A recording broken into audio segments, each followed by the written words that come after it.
They tried to hide it for centuries. 18 pregnancies, 18 deaths, royal blood that wouldn't clot. A king so diseased the stench warned you he was coming. Princes hemorrhaging to death in their sleep.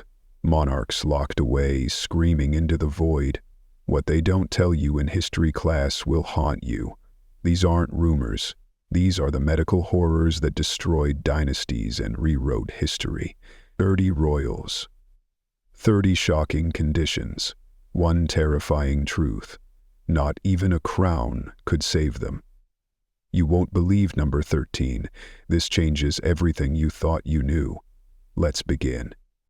Before we begin this journey through royal illness and misfortune, take a moment to subscribe. We dig deep into the stories that textbooks gloss over, the human tragedies behind the official portraits. And while you're here, drop a comment. Where are you watching from?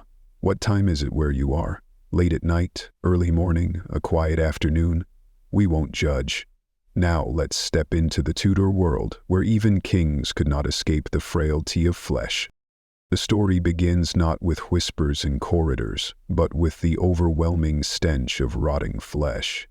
By the 1540s, the smell could be detected 3 rooms away, a putrid warning that King Henry VIII was approaching.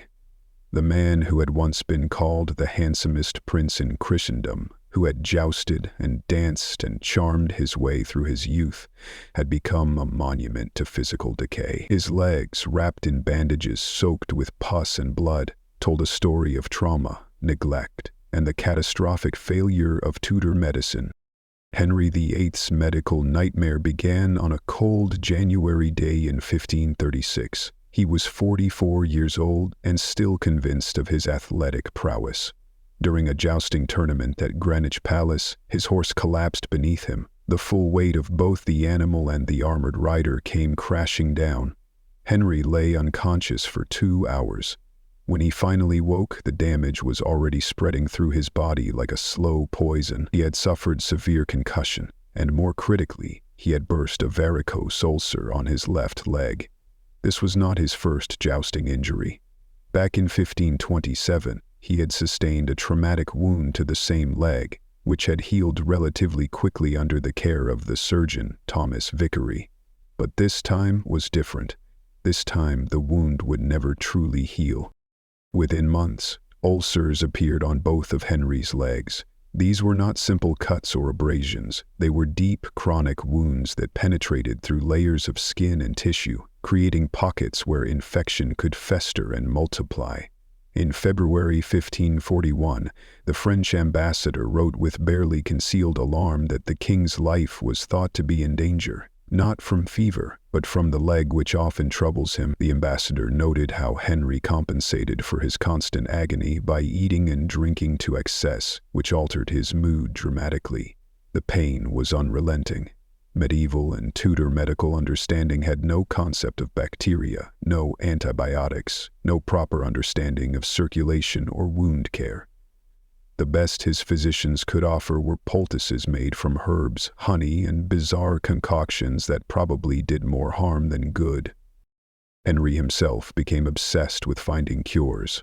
A handwritten book of remedies created for the king between 1540 and 1545, now held in the British Library, contains almost 200 recipes, many recorded as being devised by Henry personally.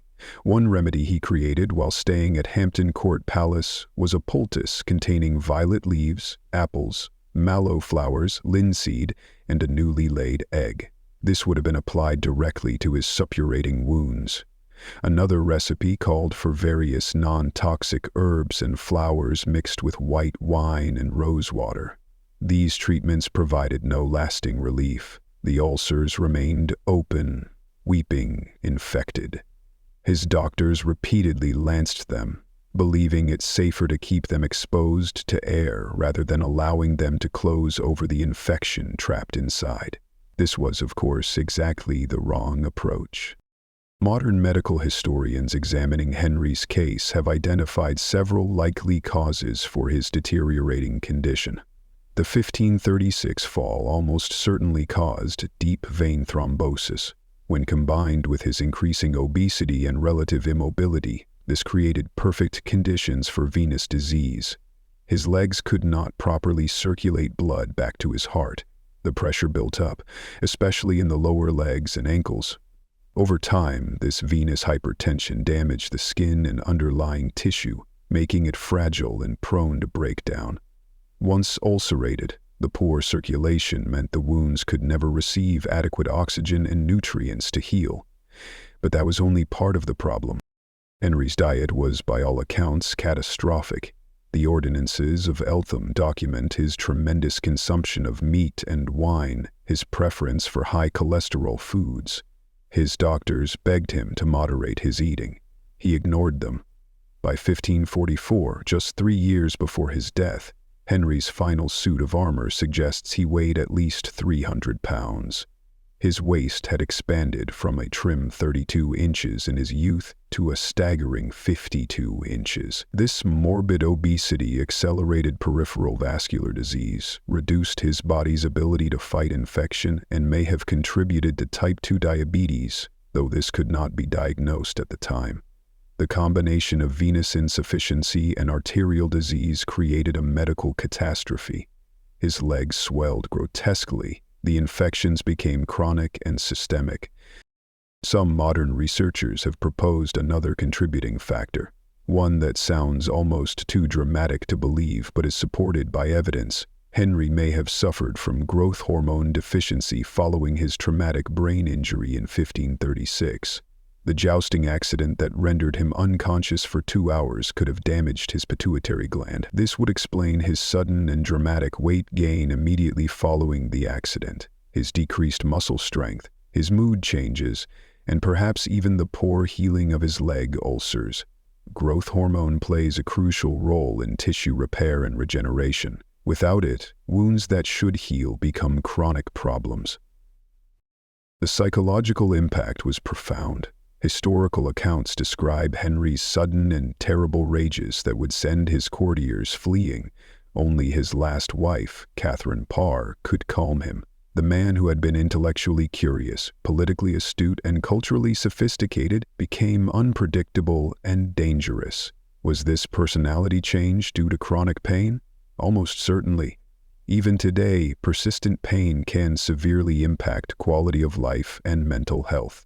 In Tudor England, with no effective pain relief beyond alcohol and perhaps limited opium preparations, Henry lived in constant agony. Some historians have even suggested that his later cruelty, his willingness to execute wives and advisors, his paranoia and suspicion, may have been influenced by the unrelenting torment of his infected legs. By 1546, Henry could no longer walk. He required wooden chairs to carry him around his palaces and hoists to lift him onto his horse. He continued to travel to his estates in southern England, even to hunt between periods of ill health, refusing to rest despite his physician's pleas. His activities were severely limited, but his will remained unbroken, or perhaps simply stubborn beyond reason. Toward the end of that year, he was forced to return to Westminster, unable to do anything but be carried around in a chair, his grossly swollen legs making any movement impossible. He died on January 28, 1547, at the age of 55. While the official cause of death was likely cardiovascular failure, it's clear that his infected leg ulcers had been slowly poisoning him for over a decade. The tragedy of Henry's condition extends beyond his personal suffering. His deteriorating health coincided with his most tyrannical period. His final years saw the execution of Catherine Howard, his 5th wife. His treatment of his children, particularly Mary, was often cruel. His foreign policy became erratic. The question haunts historians: how much of Henry's later monstrosity was the man himself, and how much was the monster created by unrelenting physical agony? We will never know for certain, but the stench of those rotting legs reminds us that even absolute monarchs are trapped in fallible flesh. While Henry battled infections that medieval medicine could neither understand nor treat, other members of the Tudor dynasty faced afflictions that struck faster and with equal cruelty. Edward VI, Henry's long-awaited son by Jane Seymour, ascended to the throne in 1547 at just 9 years old. He would never reach adulthood. Edward was born in October 1537, a healthy boy who represented everything Henry had sacrificed to achieve a male heir, a Protestant successor, the future of the Tudor dynasty. For the first years of his life, Edward seemed robust enough. He received an exceptional education, showing promise in languages, theology, and statecraft. But in 1552, when he was 14, he contracted measles. For most people, measles is a serious but survivable illness. For Edward, it triggered something far worse. Medical historians now understand that measles can activate latent tuberculosis, and this is exactly what happened to the young king. Tuberculosis, also called consumption, was one of the great killers of the medieval and early modern period. It attacks the lungs primarily but can spread throughout the body. The disease causes fever, severe weight loss, bloody coughs, and progressive wasting away. There was no cure in the 16th century. Once tuberculosis took hold, death was almost inevitable, though the timeline could vary from months to years. Edward's decline was unstoppable. Contemporary accounts describe his physicians discerning an invincible malignity in his disease. This haunting phrase captures their helplessness. They could see him dying, could chart the progression of symptoms, but possessed no tools to intervene. Edward coughed blood. His body grew skeletal. His skin took on the translucent, waxy quality characteristic of advanced tuberculosis. The teenager who should have been learning to rule an empire instead learned what it meant to die slowly. He passed away on July 6, 1553, at just 15 years old. His death plunged England into a succession crisis that nearly destroyed the Tudor dynasty. Mary I, Henry's Catholic daughter, took the throne. Had Edward lived, English history might have looked dramatically different. Religious conflict might have been less severe. But tuberculosis cares nothing for dynasties or historical consequences. Edward's story reminds us that in an age before antibiotics, a common childhood disease could prove fatal to even the highest born. The royal physicians, the most educated medical minds in England, could do nothing but watch and record his symptoms.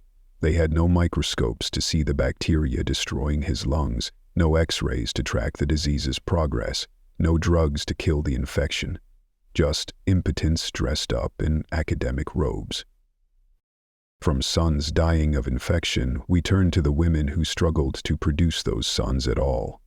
The obstetric history of the Tudor court reads like a catalogue of nightmares: miscarriage, stillbirth, infant death. These tragedies were so common that they barely warranted detailed recording.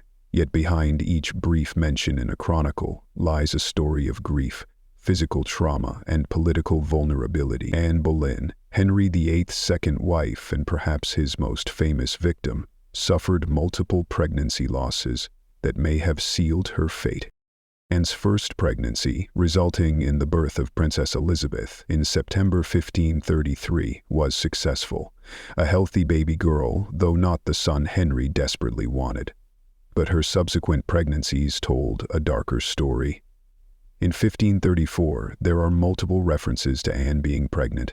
A dispatch from the imperial ambassador Chapuis mentions her condition in January. A letter from George Taylor to Lady Lisle in April states that the Queen has a good belly, praying to our Lord to send us a prince. In July, Anne's brother George, Lord Rochford, was sent to France to request a postponement of a meeting between Henry and King Francis, because Anne was so far gone with child she could not cross the sea with the king. Yet there is no record of a birth, no announcement of a stillbirth or miscarriage. The pregnancy simply disappears from the historical record. What happened? Chapuis later suggested it might have been a false pregnancy, but this seems unlikely given multiple independent confirmations. More probable is a miscarriage that occurred privately, quietly, perhaps in the summer of 1534, when Anne was in her second or third trimester. Then came the catastrophe of January 1536. Anne was pregnant again, And this time the loss was dramatic and well documented. On January 24th, the same day Henry suffered his terrible jousting accident at Greenwich, Anne miscarried. The timing was likely not coincidental. The shock and distress of learning her husband had been unconscious for 2 hours, that his life had been in danger, may have triggered premature labor. Some sources suggest the fetus was male. Some say it was too early to tell. What matters is that Anne lost the pregnancy, and with it her last real chance at survival. Henry had already noticed Jane Seymour, already begun to question his second marriage the way he had questioned his first. The miscarriage gave him ammunition. Anne could not give him sons. Perhaps God was displeased with this marriage too. By May, Anne Boleyn was dead, executed on charges of adultery and treason that were almost certainly fabricated. The tragedy extends beyond Anne's personal fate. Why did she have such difficulty maintaining pregnancies after Elizabeth? Medical historians have speculated extensively. Some point to stress and anxiety, which can absolutely contribute to miscarriage. Anne lived under immense pressure. Her position was precarious, her enemies numerous. Every month without a pregnancy was dangerous. Every pregnancy that failed brought her closer to ruin. This chronic stress would have flooded her body with hormones that could interfere with fetal development. Others suggest there may have been a blood type incompatibility between Anne and Henry, similar to Rh factor issues, though this cannot be confirmed.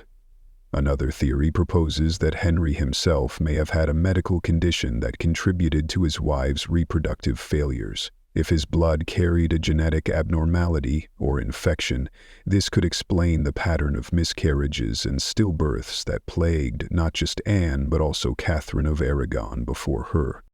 Some modern researchers have even suggested that Henry may have contracted syphilis in his youth, a disease that can cause repeated miscarriages and stillbirths in partners. While there is no definitive proof of this, it would explain the reproductive difficulties experienced by multiple women who bore his children. However, other historians dispute this theory, noting that Henry showed no signs of tertiary syphilis later in life. The truth remains elusive, buried with Anne and the babies who never lived to see the throne. What we do know is that reproductive failure for a queen was not merely a personal tragedy, it was a political catastrophe. In a world where a monarch's primary duty was to produce heirs, the inability to do so was seen as a fundamental failure. It called into question God's favor, the legitimacy of the marriage, even the woman's worth as a person. Anne Boleyn died as much from her womb's failures as from Henry's cruelty. The pattern of pregnancy loss was not unique to Anne. Catherine of Aragon, Henry's first wife, suffered at least 6 pregnancies, with most ending in miscarriage or stillbirth. Only Princess Mary survived infancy. Jane Seymour died of puerperal fever shortly after giving birth to Edward, a common killer of women in childbirth. Catherine Howard was too young to have faced this particular trial. Catherine Parr, Henry's last wife, had no children with him, though she became pregnant and lost a baby with her next husband after Henry's death. The Tudor court was, in many ways, a graveyard for unborn children. While the Tudors grappled with infections and reproductive tragedies, earlier medieval monarchs faced their own bizarre and often mysterious afflictions. The historical record grows hazier as we move backward in time, but fragments remain, tantalizing hints at conditions that medieval chroniclers lacked the vocabulary to properly describe. Richard II, who ruled England from 1377 to 1399, carries with him one of the strangest legends in royal medical history. According to historical accounts, Richard was born without a skin and had to be nourished in the skin of goats. What could this possibly mean? Modern medical historians have puzzled over this description for decades. The most likely explanation involves a rare genetic condition called Ehlers-Danlos syndrome, specifically type 4. This disorder affects collagen production, making the skin extremely thin, translucent, and fragile. People with Ehlers-Danlos type 4 can have skin so delicate it appears almost transparent, like looking through waxed paper. In medieval times, Without understanding of genetics or cellular biology, such a baby might indeed appear to have been born without proper skin. The reference to goat skin likely means that Richard as an infant was wrapped in soft animal hides to protect his fragile skin from damage. Goat leather, when properly prepared, is remarkably soft and pliable, making it a reasonable choice for protecting a baby with a dermatological disorder. If Richard truly had Ehlers-Danlos type 4, he would have faced serious health challenges throughout his life. The condition causes easy bruising, blood vessels that rupture without warning, organs that can perforate spontaneously. It would explain some of his reported physical weaknesses and illnesses. However, he lived to age 33, which would be unusual for someone with severe type 4 Ehlers-Danlos, as many patients die young from internal bleeding or organ rupture. Perhaps Richard had a milder variant, or perhaps the medieval chroniclers exaggerated his condition. The truth is lost to time, leaving only this cryptic reference to a king born without skin who had to borrow his covering from goats. Another medieval monarch whose body defied natural processes was Edward the Confessor, who ruled from 1042 to 1066. Edward died on January 5, 1066, setting off the succession crisis that led to the Norman conquest. But the truly strange part of his story came later. 23 years after his death, Edward's body was exhumed as part of the process to have him canonized as a saint. The witnesses reported something extraordinary. His body had not decomposed. His flesh was described as firm and pure as crystal, whiter than snow. His beard was white as frost. In an age obsessed with miracles and divine intervention, this was taken as proof of Edward's holiness. He was indeed canonized and became Saint Edward the Confessor. But was divine intervention really the explanation? Modern science suggests something more prosaic. Certain heavy metals, including antimony and arsenic, can retard or prevent decomposition of a corpse. If Edward had been treated with medicines containing these metals during his final illness, enough might have accumulated in his tissues to preserve his body. Medieval medicine made extensive use of compounds we now know to be toxic. Pills and potions containing mercury, lead, arsenic, and antimony were common. Edward, as a king, would have received the most advanced medical treatments available, which ironically means he would have been dosed with more poisons than a common person. These metals would have killed bacteria in the soil, preventing the normal processes of decay. His body would have essentially been pickled by toxins.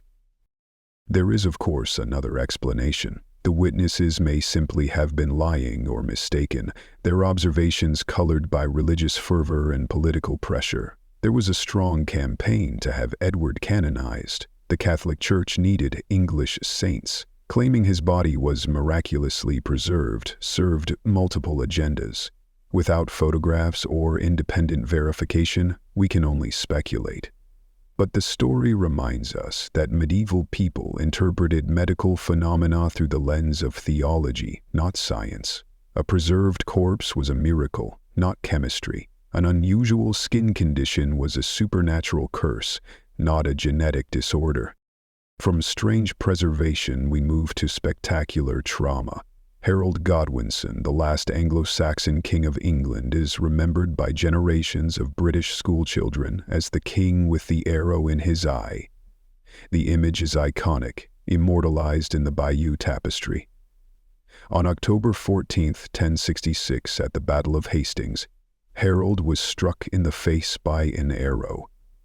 The traditional narrative says it pierced his eye and killed him. This scene has become one of the most famous medical injuries in history, a moment when a single wound changed the fate of a nation.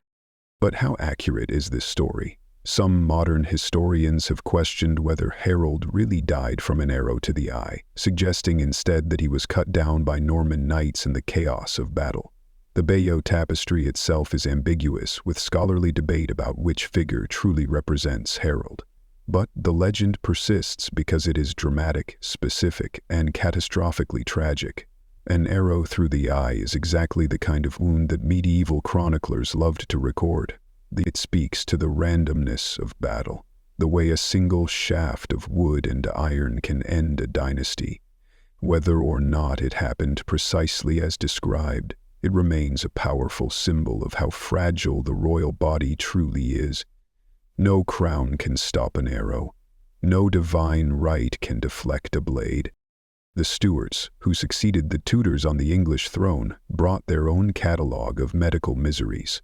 Charles I, who ruled from 1625 until his execution in 1649, struggled throughout his life with a severe stutter. As a child, his speech impediment was so pronounced that his father, James I, threatened to cut the cord beneath his tongue to try and cure it. This was not an idle threat. Tongue-cutting was a real, if barbaric, treatment attempted in the era. The frenulum, the small piece of tissue connecting the tongue to the floor of the mouth, would be severed in the belief that this would free the tongue to move more easily and allow clearer speech. In reality, it was more likely to cause infection, bleeding, and trauma, without improving the stutter at all. Stuttering is a neurological condition, not a mechanical problem with the tongue itself. Charles' father also threatened to make the boy wear iron braces to cure his rickets, another condition from which young Charles suffered. Rickets is caused by vitamin D deficiency and results in soft, weakened bones that can become deformed.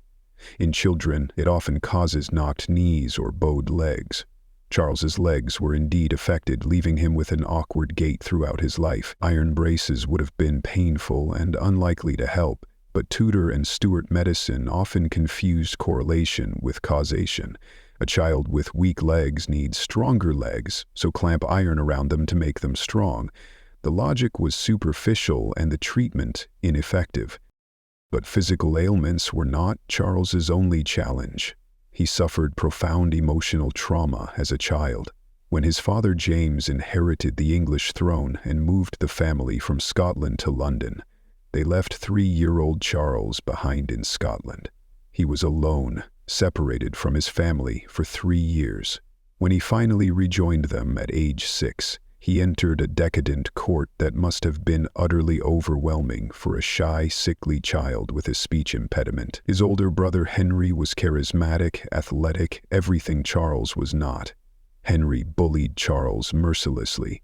The younger boy tried to buy his brother's affection with presents, desperate for approval that rarely came. When Henry died suddenly at 18, Charles was thrust into the role of heir apparent, living constantly in the shadow of the Golden Prince, who had been lost.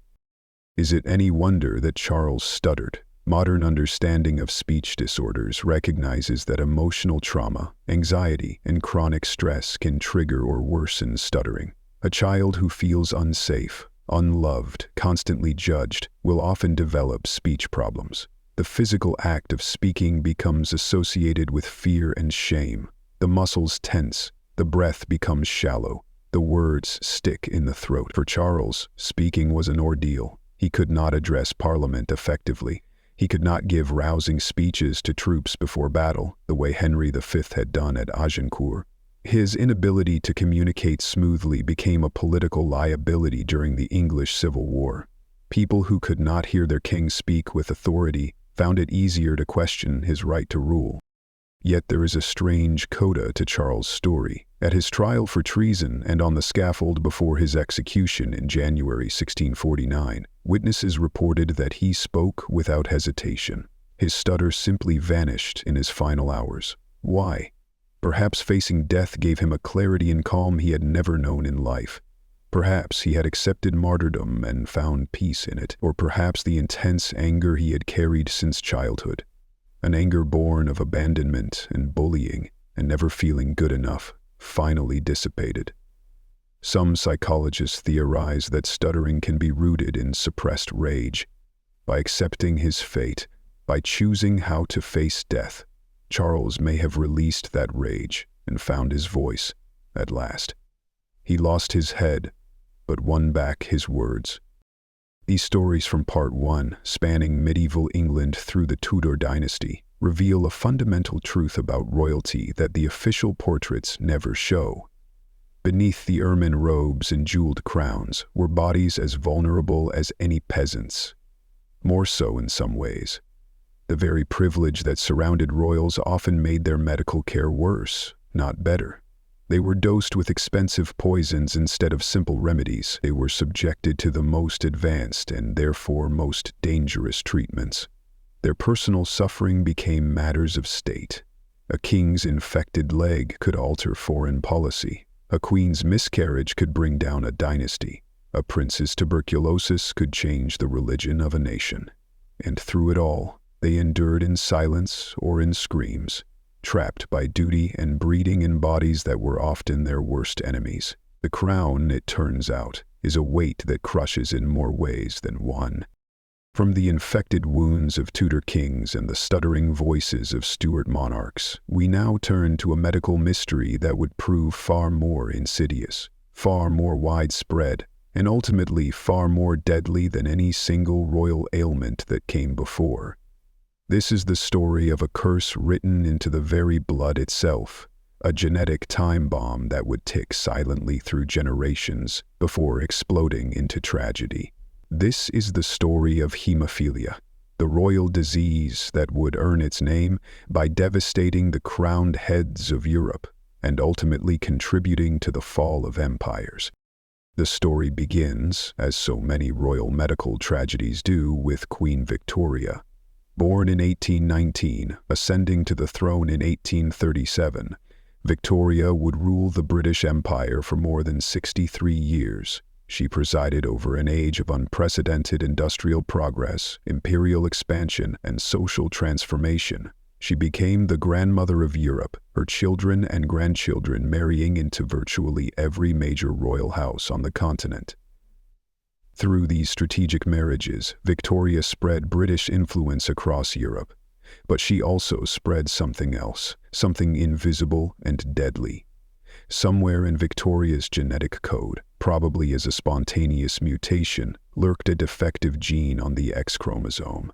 This gene, when passed to her descendants, would cause hemophilia B, a bleeding disorder that would kill and maim her heirs for generations.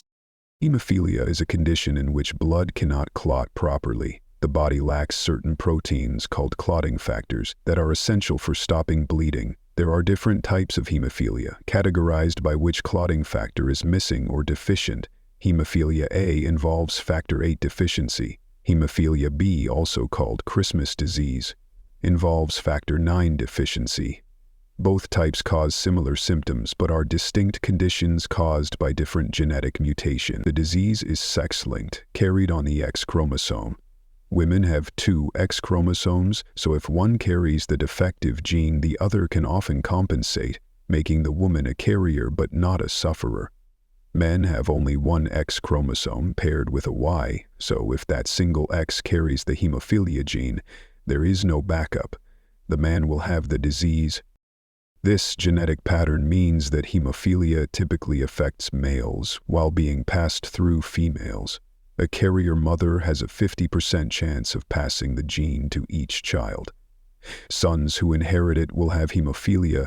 Daughters who inherit it will be carriers. It is a cruel mathematical lottery played out in royal nurseries across Europe. For Victoria's descendants, the odds came up cursed again and again. Victoria herself never showed symptoms of hemophilia, which makes perfect sense. As a carrier with 2 X chromosomes, she had 1 normal copy of the gene to compensate. But where did her defective gene come from? This question has puzzled historians and geneticists for over a century. Victoria's mother, the Duchess of Kent, had no known family history of hemophilia. None of Victoria's maternal relatives showed signs of the disease. This suggests the mutation was not inherited from her mother's side. What about her father? Prince Edward, Duke of Kent, was Victoria's father, but he was not a hemophiliac. However, genetic mutations can occur spontaneously, particularly in the germ cells, the sperm and eggs. The rate of spontaneous mutation is known to increase with paternal age. Prince Edward was 51 years old when Victoria was born, quite elderly by the standards of the time for a first-time father. It is entirely possible that a copying error occurred when his sperm cells were being produced, introducing the hemophilia mutation that Victoria would carry unknowingly for her entire life.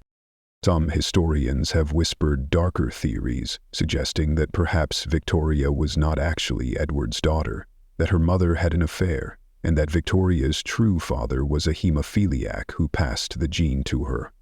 However, there is no credible evidence for this speculation, and it requires assuming a conspiracy of staggering proportions. The far more likely explanation is spontaneous mutation. In about 30% of hemophilia cases, there is no family history. The mutation simply appears, a random glitch in the copying of DNA. Victoria was in all probability patient 0 for the royal disease. She had 9 children with Prince Albert. 3 of them, Princess Alice, Princess Beatrice, and Prince Leopold, carried or suffered from hemophilia. Prince Leopold was Victoria's youngest son, born in 1853. He was also her most fragile child, prone to bleeding episodes from the earliest age. Any minor bump or fall could result in severe bruising, internal bleeding, swelling in the joints. As he grew, it became clear that Leopold could not live the normal life expected of a Victorian prince. He could not roughhouse with other children. Sports were too dangerous. Even a simple stumble could trigger bleeding into his joints that would leave him in agony for days or weeks.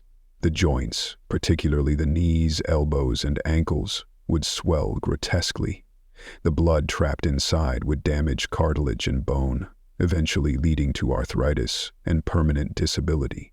This pattern of joint bleeding, called hemarthrosis, is one of the hallmark features of hemophilia and one of the most painful aspects of the condition. Leopold's life was defined by caution and restriction. He was intelligent, sensitive, interested in art and literature. He attended Oxford University and showed considerable talent, but he was always fragile, always aware that his body could betray him at any moment. In March 1884, at the age of 30, Leopold slipped and fell while staying in Cannes, France. He hit his head. For someone without hemophilia, this might have resulted in a bump, perhaps a mild concussion. For Leopold, it triggered bleeding inside his skull. An intracranial hemorrhage, bleeding between the brain and the skull, is one of the most dangerous complications of hemophilia. The blood accumulates in the confined space, putting pressure on the brain. There is no way for it to escape. The pressure builds until critical brain structures are compressed. Leopold died the following day, killed by a fall that would have been trivial for anyone else. He left behind a pregnant wife and a young daughter. His daughter Alice would prove to be a carrier of hemophilia, passing the gene forward yet again. But Leopold's story, tragic as it was, represented only the beginning. The true devastation of the royal disease would unfold through Victoria's daughters, the women who carried the gene silently and spread it across the continent like an invisible plague. Princess Alice, Victoria's 3rd child, married Louis IV, Grand Duke of Hesse and by Rhine. She had 7 children, and at least 3 of them inherited the hemophilia gene. Her son Friedrich, known as Fritti, was a hemophiliac. In May 1873, when he was just 2.5 years old, Fritti was playing in his mother's bedroom. He climbed onto a table or chair near an open window. He fell through the window, dropping several meters to the stone terrace below. A healthy child might have broken an arm or leg. Fritti suffered internal bleeding that could not be stopped. He died hours later in his mother's arms. Alice was devastated. She wrote to her mother Victoria, describing the horror of watching her son bleed internally, knowing there was nothing anyone could do to save him. This was the cruel reality of hemophilia in the 19th century. There was no treatment, no transfusions, no clotting factor concentrates. Just helpless observation as the blood flowed where it should not go. Alice's daughters, Irene and Alix, both proved to be carriers. Irene married Prince Henry of Prussia, her first cousin, and had 3 sons. 2 of them were hemophiliacs. Both died young. Waldemar died at age 4 from uncontrollable bleeding after a fall. Heinrich lived longer but was severely disabled by the disease, suffering repeated bleeding episodes that destroyed his joints and left him in chronic pain. He died at 26. The family tried to keep these tragedies quiet, but rumors spread through European society. Whispers about the cursed blood, the tainted inheritance, the weakness hidden in the royal bloodlines. But it was Alik's daughter Alix whose story would have the most profound historical impact. Alix, known as Sunny within her family, was a beautiful, shy girl who fell deeply in love with Nicholas Romanov, heir to the Russian throne. They married in 1894 just as Nicholas became Tsar Nicholas II. Alix became Tsarina Alexandra Fyodorovna. For years, the couple desperately wanted a son. Alexandra gave birth to 4 daughters in succession. Each birth was a disappointment, not because the girls were unloved, but because Russia needed a male heir. Finally, at 1904, Alexandra delivered a son, Alexei Nikolaevich. The joy in the Winter Palace was indescribable. Russia had its heir. The dynasty was secure. And then the bleeding started. Within weeks, it became clear that Alexei had inherited hemophilia. The baby bled from his umbilical cord stump far longer than normal. As he grew and became more active, the bleeding episodes increased in frequency and severity. Any bump, any fall, any ejection could trigger hemorrhaging. The worst were the joint bleeds and the internal bleeding into muscles and organs. Alexei would scream in agony as blood pooled in his knees and elbows, the joints swelling to grotesque sizes. The pain was excruciating. Morphine provided some relief but came with its own dangers. The boy who should have been learning to rule an empire spent much of his childhood bedridden, suffering, attended by doctors who could do nothing but watch and pray. Alexandra was consumed by guilt and terror. She knew the disease came from her grandmother Victoria's tainted blood flowing through her own veins and into her precious son. She lived in constant fear that Alexei would die. Any moment could bring catastrophe, a nosebleed that would not stop, a fall that resulted in internal hemorrhaging.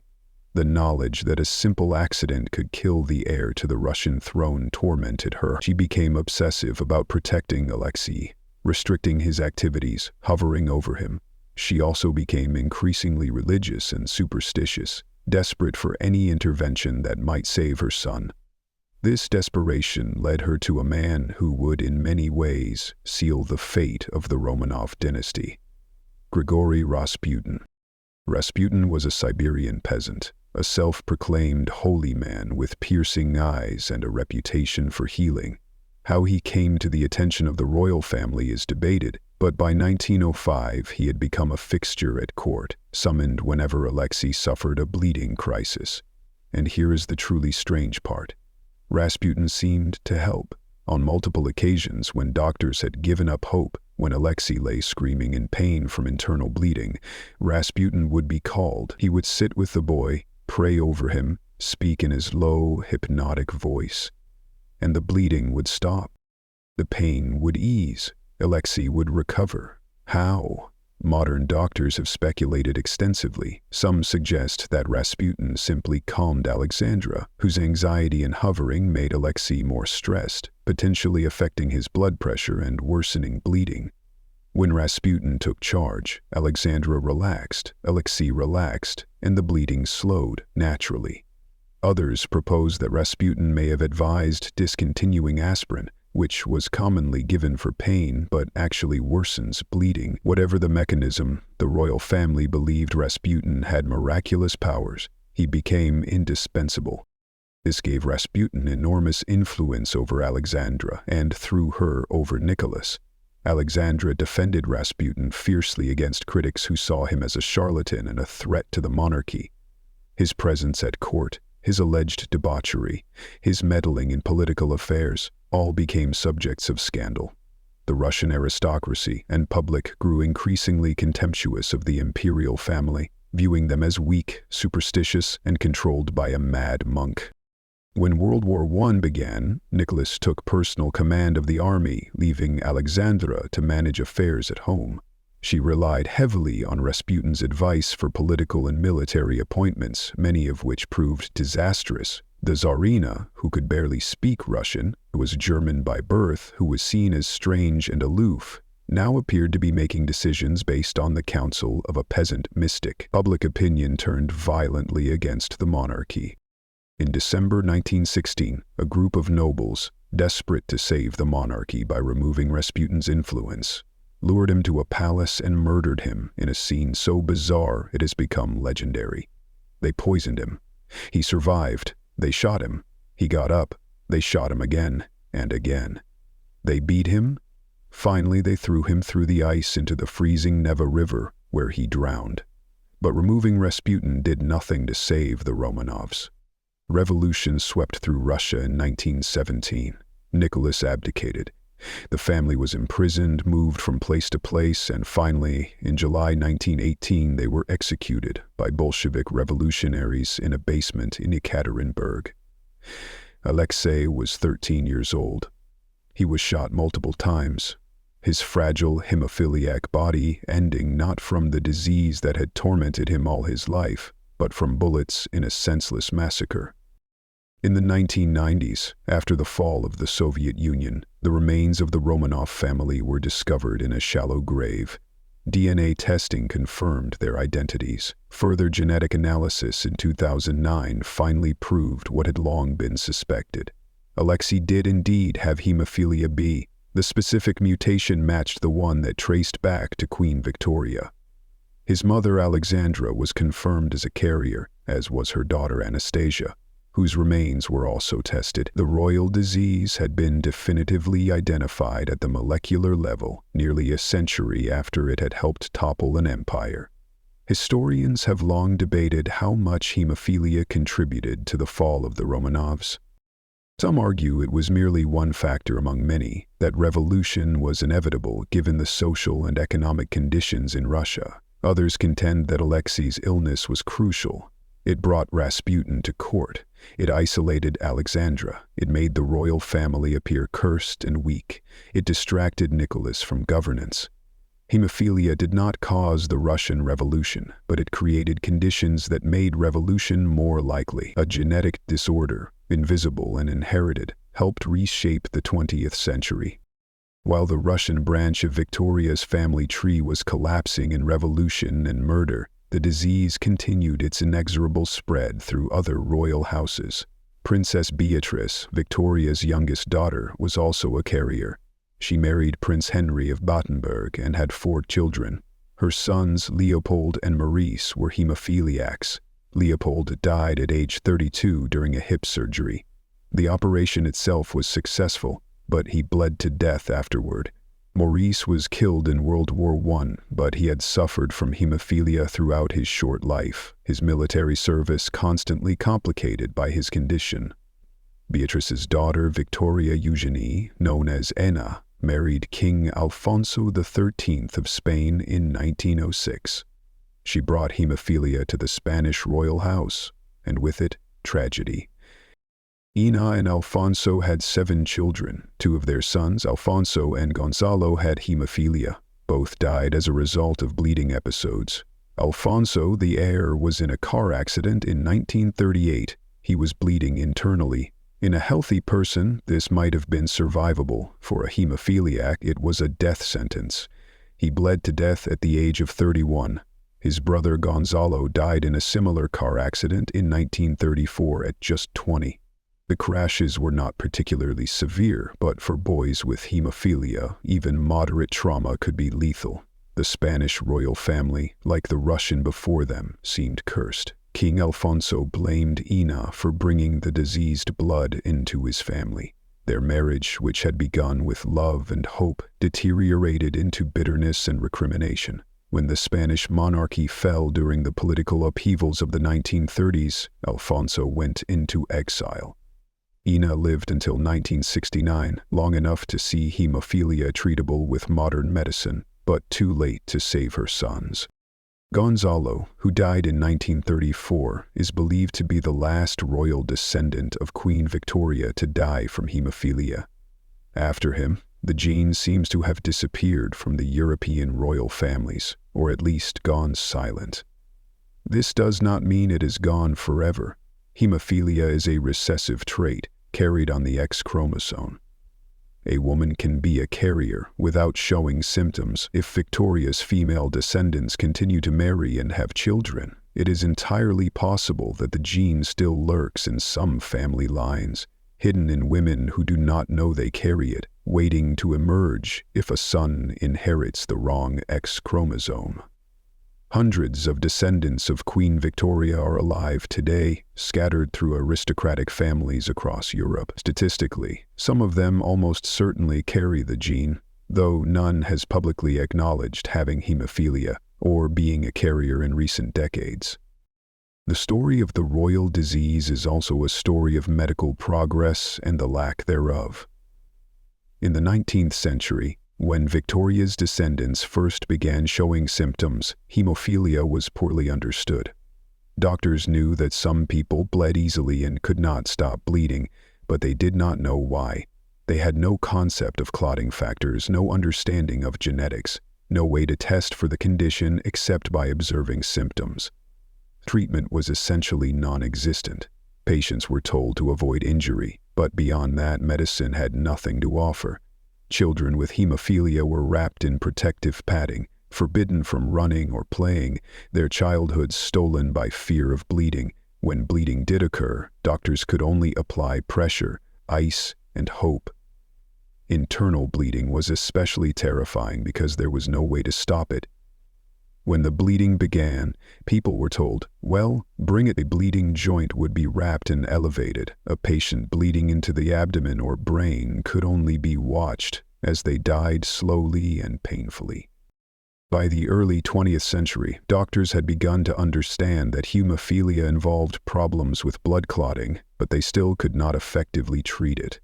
Whole blood transfusions were attempted, giving patients blood from healthy donors in the hope that the donor's clotting factors would help. This sometimes worked briefly, but whole blood contains many components the patient does not need, and transfusions carried risks of infection and immune reactions. During World War I and World War II, blood banking improved and transfusions became safer and more common, but they remained a crude tool for managing hemophilia. The real breakthrough came in the 1960s and 70s with the development of clotting factor concentrates. Scientists learned to isolate specific clotting factors from donated blood plasma and concentrate them into products that could be infused directly into a patient's vein. A hemophiliac could now receive just the factor VIII or factor IX they were missing, without the need for whole blood transfusions. This was revolutionary. For the first time in history, hemophilia became a manageable chronic condition rather than a death sentence. Patients could treat bleeding episodes at home. They could live relatively normal lives. Children with hemophilia could play sports, attend school, and dream of futures that extended beyond childhood. The royal disease was no longer royal. It was simply a medical condition with a treatment. But this triumph was followed by an unimaginable tragedy in the 1980s. The clotting factor concentrates were made from pooled blood plasma, meaning thousands of donations were mixed together to create a single batch of medication. If even one donor was infected with a blood-borne virus, the entire batch would be contaminated. And in the late 1970s and early 1980s, a new virus was spreading silently through blood supplies around the world, HIV, the virus that causes AIDS. Hemophiliacs who relied on clotting factor concentrates were exposed to HIV-contaminated products before anyone knew what HIV was or how to test for it. In short, HIV is hard to control, an easy piece of hell with a little. Thousands of hemophiliacs were infected. Many died. In the United States alone, it is estimated that about half of all severe hemophiliacs were infected with HIV through contaminated clotting products. Thousands also contracted hepatitis C the same way. A generation of hemophiliacs who had finally been given the gift of treatment were killed by that very treatment. It remains one of the darkest chapters in modern medical history, a preventable tragedy that resulted from inadequate screening, insufficient regulation, and the cruel randomness of a virus emerging at the exact moment when medical technology had created a perfect vector for its spread. Today, clotting factor concentrates are rigorously tested and heat-treated to kill viruses. Many are now made using recombinant DNA technology, grown in laboratories rather than extracted from human blood, eliminating the risk of blood-borne infections entirely. Hemophilia, while still serious, is highly manageable in countries with access to modern medicine. Patients can live normal lifespans. They can work, travel, and have families. Gene therapy trials are underway, with the promise that hemophilia might someday be cured entirely by correcting the defective gene. The royal disease has been defeated by science. But its legacy remains, written into history books and DNA analyses, a reminder of how genetics cares nothing for crowns or titles. Victoria's spontaneous mutation, a single error in copying a single gene, rippled forward through time, touching dozens of royal lives, ending some of them. Influencing political decisions, toppling thrones, Fritti falling from a window in Darmstadt, Alexei screaming in pain in the Alexander Palace, Alfonso bleeding to death in a car in Miami, Gonzalo died on a Spanish road, Leopold slipping in Cannes. Maurice was killed in the trenches of World War I. An invisible thread of defective DNA connected them all, bound them together in suffering across decades and nations. The story of hemophilia in the royal families also highlights the dangers of royal inbreeding and limited marriage pools. European royalty in the 19th and early 20th centuries married almost exclusively within a small group of aristocratic families, first cousins marrying first cousins, uncles marrying nieces, the same bloodlines circulating through the same restricted gene pool, generation after generation. This practice, intended to keep power and wealth concentrated, also concentrated genetic diseases. Hemophilia spread so widely through European royalty not just because Victoria's descendants married into many royal houses, but because those royal houses were already interconnected. When Alexa of Hesse married Nicholas of Russia, she was marrying a man whose family had already intermarried with her own family multiple times in previous generations. The family tree of European royalty is less a tree and more a tangled bush, branches looping back on themselves, creating the perfect conditions for recessive genetic conditions to appear again and again. By the mid-20th century, as royal families lost power and opened up their marriage pools, marrying commoners and more distant relatives, the rate of genetic disease among royals decreased. This was not a coincidence.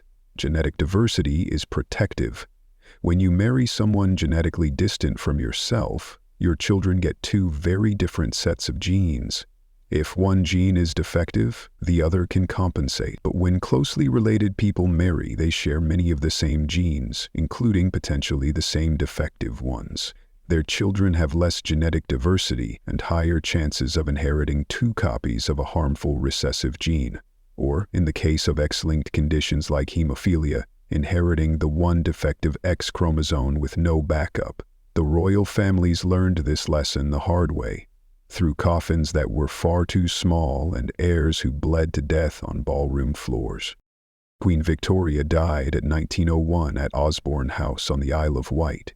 She was 81 years old and had outlived her youngest son Leopold by nearly 2 decades. She had also outlived several of her hemophiliac grandchildren. Did she understand what she had passed to them? It is hard to say. The science of genetics was just emerging. Gregor Mendel's work on inheritance was being rediscovered. The term hemophilia had been coined in the early 19th century, and doctors knew the disease ran in families, but the mechanism, the role of chromosomes and genes, was not fully understood until after Victoria's death. She knew her son had a bleeding disease. She knew some of her grandsons had the same condition. Whether she understood that she was the carrier, the source, is unclear. If she did know, what a burden to bear. The most powerful woman in the world, the queen of the largest empire in history, carrying within her cells the seeds of so much suffering for her beloved descendants. The story of Victoria and hemophilia is ultimately a story about the limits of power. She could command armies, but she could not command her genes. She could marry her children to kings and emperors, but she could not stop the invisible inheritance that traveled with her daughters to their marriage beds. Hemophilia made no distinction between princes and paupers. It killed without regard for titles or crowns. In a way, it was the great equalizer, a reminder that beneath the silks and jewels, royal blood was just blood, subject to the same chemical and biological rules as anyone else's. When Victoria's great-grandson Alexei bled, his blood was not blue or golden, it was red, and it would not clot, and all the imperial splendor of the Romanov court could not stop it from flowing. The disease exposed the fundamental fragility of the royal body, the fiction that kings were somehow divinely ordained and therefore different from ordinary mortals. They were not different. They were human. They were vulnerable, and sometimes they bled to death. This section of royal medical history, more than perhaps any other, demonstrates the intersection of genetics, politics, and tragedy. Hemophilia was not just a medical condition. It was a political force. It influenced marriages as families tried to determine which children carried the curse. It affected succession planning. Sons with hemophilia could not be heirs. They were too fragile, too likely to die young. It created rifts in royal marriages as husbands blamed wives for producing defective children, forgetting or not knowing that the genetic contribution came from both parents and that in this case the mutation was already present in the mother's family line, inherited from Victoria's seemingly random genetic misfortune. It gave mystics like Rasputin power they should never have had, because desperate mothers will turn to anyone who promises to save their dying children, and ultimately it contributed, in ways both direct and subtle, to the collapse of monarchies across Europe in the early 20th century. The royal disease helped end the Age of Kings. Today, Victoria's descendants no longer rule Russia. The Spanish monarchy was restored but has evolved into a constitutional role with limited power. The British monarchy endures but transformed, modernized, intermarried with commoners, and hemophilia, while still present in the general population, seems to have vanished from the royal bloodlines, at least in its overt manifestations. The last documented royal death from hemophilia was in 1934. Nearly a century has passed. Enough time for the acute crisis to fade into history, for the bleeding princes to become footnotes and cautionary tales. But the genes, remember. Somewhere in the tangled branches of Victoria's family tree, the mutation likely persists, silent and hidden in carriers who will never know they possess it unless they happen to have a son who inherits it or undergo genetic testing. The royal disease may be sleeping, but genetics is patient. Mutations can wait generations, centuries even, before manifesting again. The curse Victoria never intended to pass may yet have more chapters to write. From the bleeding princes and carrier queens whose defective genes reshaped European history, we now turn to afflictions of the mind, conditions that were perhaps even more terrifying to royal families than physical disease. A king who could not stop bleeding might die young, but a king who could not think clearly, who heard voices, who descended into paranoia and rage, threatened not just his own life, but the stability of the entire realm. Mental illness in monarchs was a political catastrophe wrapped in personal tragedy, and no royal family grappled with this more publicly, more painfully, or over a longer period than the House of Hanover in Britain. The madness of King George III has become legend, immortalized in plays and films, but the reality was far more complex and heartbreaking than popular culture suggests. George III was born in 1738 and came to the throne in 1760 at the age of 22. He was the first Hanoverian monarch to be born in Britain, the first to speak English as his first language, the first who felt truly British rather than German. The early years of his reign showed promise. He was intelligent, well-educated, interested in science and agriculture. He studied astronomy and kept detailed observations of the transit of Venus. He collected books voraciously, eventually amassing a library that would become the foundation of the British Library. He married Charlotte of Mecklenburg-Strelitz and remained devoted to her throughout his life, unusual in an age when royal marriages were typically political arrangements with mistresses on the side. George and Charlotte had 15 children, 13 of whom survived to adulthood. By all accounts, he was a loving father and faithful husband. He was also conscientious about his duties, perhaps overly so, taking the responsibilities of kingship with intense seriousness, and perhaps that intensity, that overwhelming sense of duty and responsibility, contributed to what came later. In 1765, George experienced his first episode of illness. The details are sparse, not well documented, but something was clearly wrong. He recovered, and for more than 2 decades he ruled effectively, navigating the complex politics of 18th-century Britain, though his reign was marked by the catastrophic loss of the American colonies. Then came 1788. In the summer of that year, George began showing signs of physical illness. He had abdominal pain, constipation, and fever. His urine was described as dark, sometimes blue, though this coloration was likely due to a medication called gentian violet that his doctors were giving him. By October, the physical symptoms had worsened and been joined by disturbing mental changes. George became agitated, confused, talking incessantly. Court observers reported that he would speak without stopping until he was physically exhausted, foam running from his mouth, and the moment he could catch his breath, he would begin talking again. The content of his speech became bizarre. He imagined he was in love with one of the ladies at court. He claimed to have traveled to places he had never been. He could not recognize people he had known for years. He became violent, attacking his attendants, requiring physical restraint. The crisis reached its peak when George had a physical confrontation with his son, the Prince of Wales, during a meal. The king berated his son in front of Queen Charlotte and the royal princesses, his rage building until he physically grabbed the prince and threw him to the floor.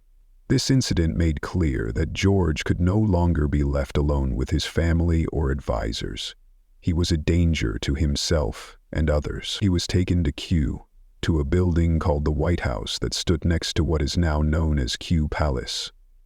There, his treatment began. And what treatment it was.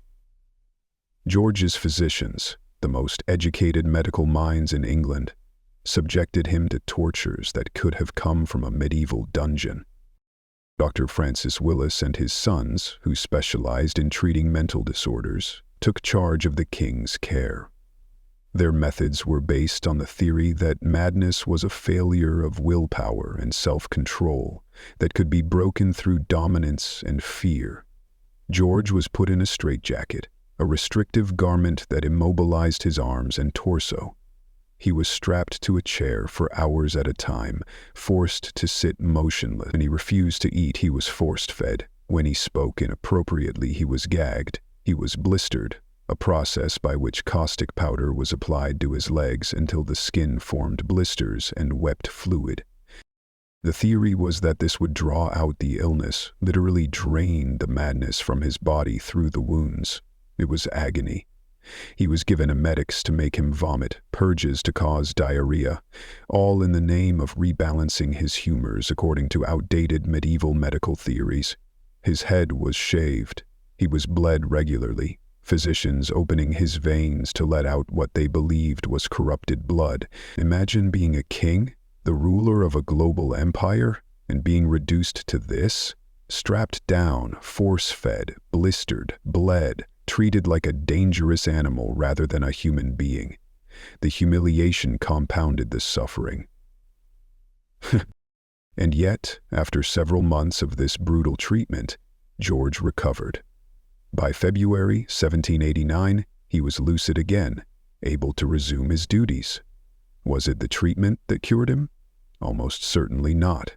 More likely, whatever was causing his symptoms simply ran its course and went into remission. But his doctors took credit. and the methods that had been used on the king became standard treatment for mental illness in Britain for decades to come. George himself seemed to have little memory of the worst of his illness. Perhaps a mercy. He returned to ruling, chastened and weakened but functional. He would experience two more significant episodes of illness in 1801 and 1804, each time recovering after a period of symptoms and treatment. Then came 1810. In that year, George's beloved youngest daughter, Princess Amelia, died. She was just 27 years old, and her death devastated her father. In November 1810, George fell ill again. This time the symptoms did not abate. This time there would be no recovery. George descended into a final episode of illness that would last the remaining 10 years of his life. By 1811, it was clear that he could not rule. The Prince of Wales was appointed Prince Regent, effectively taking over his father's duties. George was moved to Windsor Castle, confined to a set of rooms, attended by keepers and physicians, but isolated from the world. He was blind by this point, his vision destroyed by cataracts. He was increasingly deaf, and his mind was gone, lost in delusions and confusion. He would wander his rooms talking to people who were not there, convinced he was speaking with long-dead friends and family members. Sometimes he believed he was still young, that his deceased father was alive, that he was Prince of Wales rather than king. The accounts of George's final decade are almost unbearably sad. Here was a man who had ruled an empire, who had been a devoted husband and father, who had genuine intellectual curiosity and cultural interests, reduced to a blind, deaf, confused old man, shuffling through Windsor Castle's corridors, living in a world of ghosts and memories.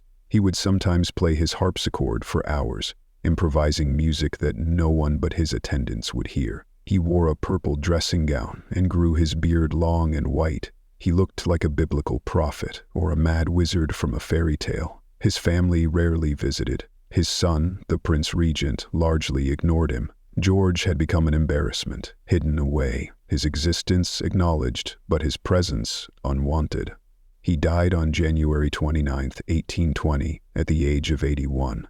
He had been king for nearly 60 years, but he had been mad and imprisoned for the last 10.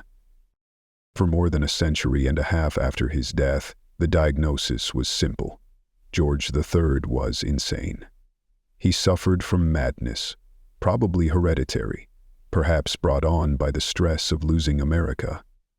But in 1966, two psychiatrists, a mother and son team named Ida McAlpine and Richard Hunter, published a series of papers that would fundamentally change how George's illness was understood. They claimed to have identified the real cause of his madness.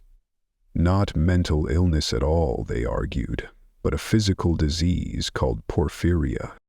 Specifically, they diagnosed him with acute intermittent porphyria, later revised to variate porphyria. This was, they said, a rare hereditary metabolic disorder that interfered with the body's ability to produce hemoglobin. The symptoms of acute porphyria attacks can include severe abdominal pain, vomiting, constipation, rapid heartbeat, high blood pressure, confusion, hallucinations, paranoia, and seizures. The urine can turn dark red or brown during attacks due to the presence of porphyrins, the pigment molecules that accumulate when the metabolic pathway is disrupted. McAlpine and Hunter argued that George's symptoms matched porphyria perfectly: the abdominal pain, the dark urine, the mental disturbances. They traced the disease back through George's family tree, claiming to find evidence of porphyria in his ancestors, including Mary, Queen of Scots, and James I. They also claimed that living descendants of the House of Hanover still carried the disease. Their diagnosis was widely accepted. It appeared in medical textbooks, history books, and museum displays. The Madness of King George, the famous play and film by Alan Bennett, was based on the porphyria diagnosis. Kew Palace, where George was treated, still has interpretive signs explaining that the king suffered from porphyria. It became an accepted historical fact. There was only one problem: it was wrong. Starting in the early 2000s, medical historians began to re-examine McAlpine and Hunter's claims with more rigor and found them seriously flawed. First, the clinical evidence did not actually support porphyria as strongly as claimed. George's urine was described as dark or blue, but never the port wine red color characteristic of porphyria. The blue color was almost certainly from gentian violet, a medication his doctors gave him. His abdominal symptoms could have had many causes. The pattern of his illness, with distinct episodes followed by complete recovery and then a final decline into permanent dementia, did not match the typical course of porphyria. Patients with acute porphyria rarely have the kind of severe, prolonged mental symptoms George experienced. Anxiety is common during attacks, but full-blown mania, delusions, and personality changes are not typical.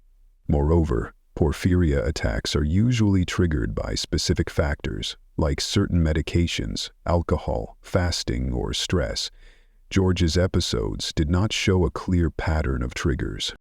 More damning, when researchers actually looked at the McAlpine and Hunter's methods and sources, they found cherry-picking and misrepresentation.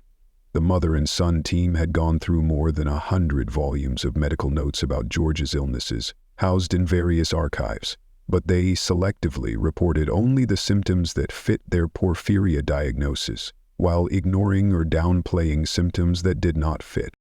They claimed that George's ancestors had porphyria based on the flimsiest evidence, a mention of abdominal pain here, a reference to dark urine there, a note about someone being moody or having seizures. They constructed an elaborate genealogy of the disease through the royal families based on evidence that would not hold up to rigorous scrutiny, and their claim that living descendants of the Hanoverians had porphyria was based on testing a few individuals who gave consent, but the results were never properly published or independently verified.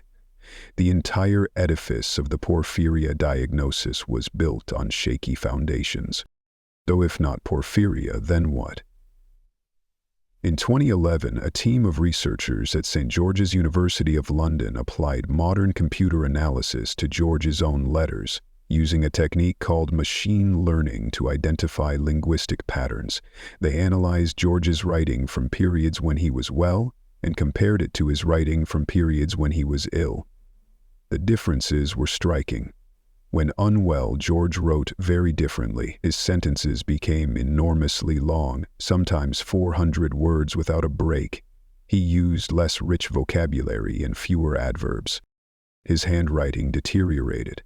The computer analysis, combined with careful review of his symptoms as described by actual witnesses rather than filtered through McAlpine and Hunter's selective lens, pointed to a different diagnosis.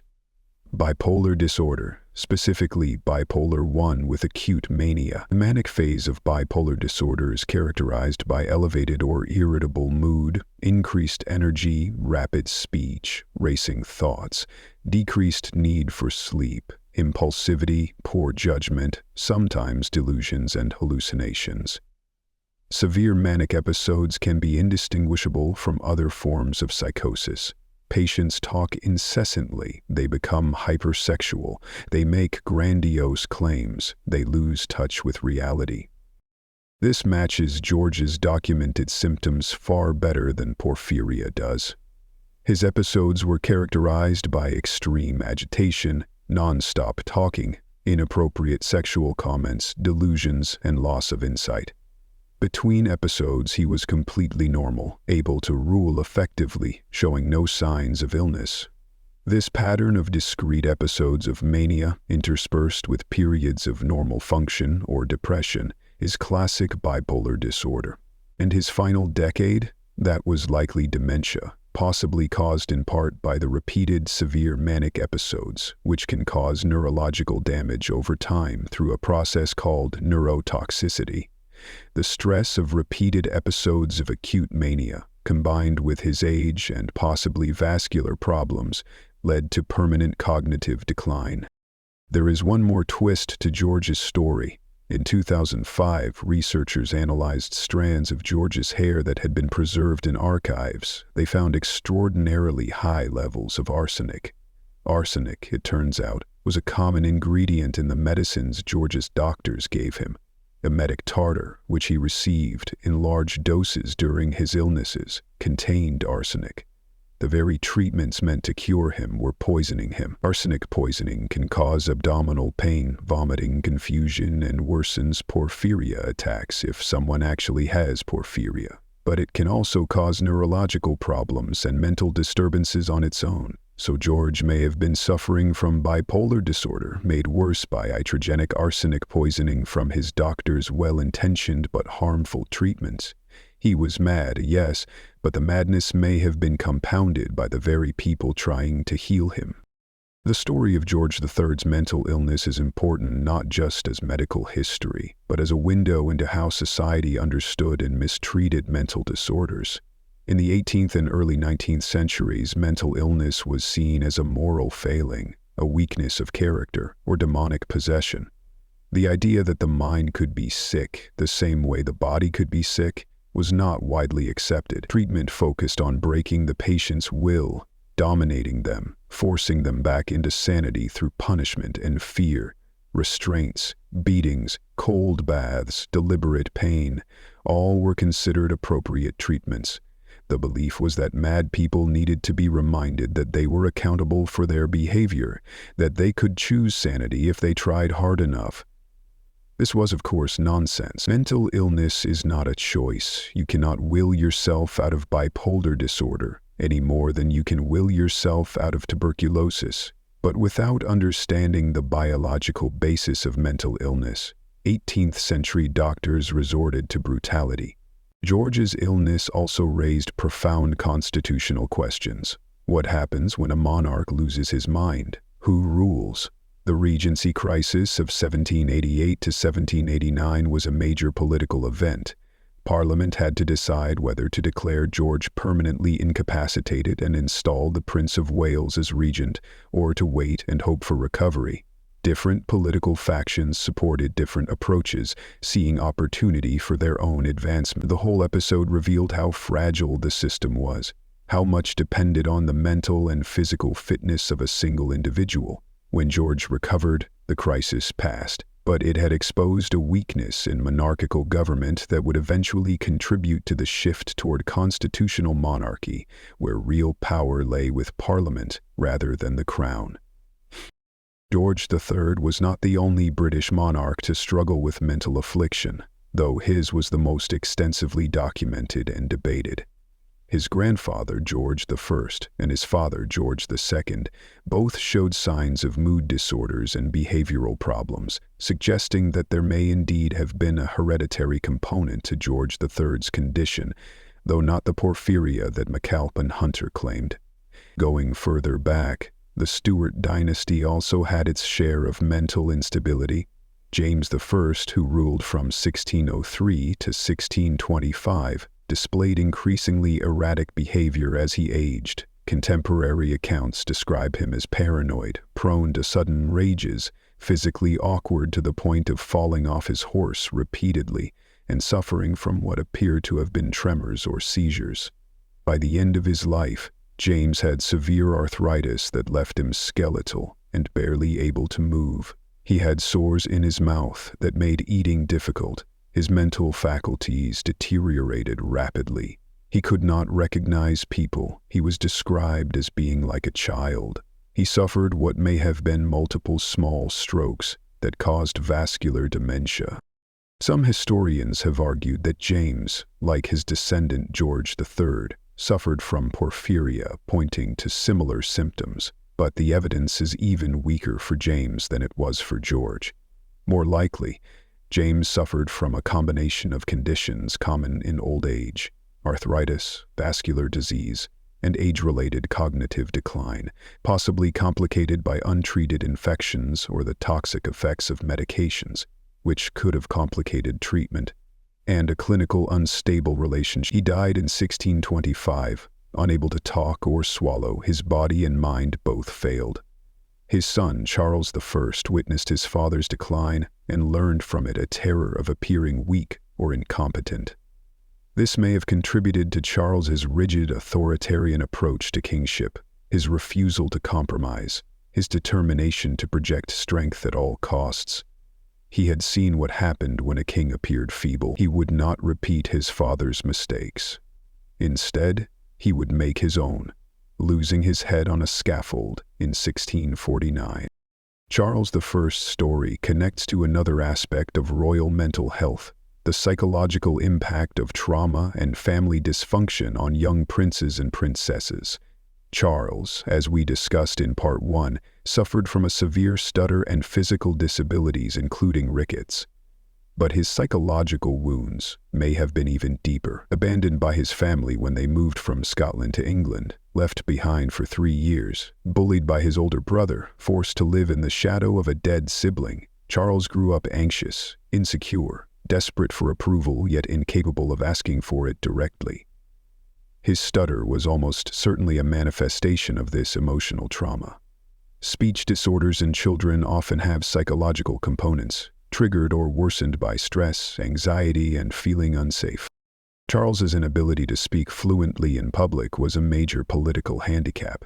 In an age before mass media, a monarch's ability to address parliament, to give speeches to troops, to communicate directly with subjects, was crucial. Henry V's speech before Agincourt, whether it happened as Shakespeare wrote it or not, represented an ideal of kingship. The king as orator, rallying his people with words. Sir Charles could not do this. He could not give the speeches that might have built support for his policies. He could not charm or persuade through rhetoric. His stutter made him appear weak, uncertain, perhaps even simple-minded, though he was actually quite intelligent. During the English Civil War, this was a serious liability.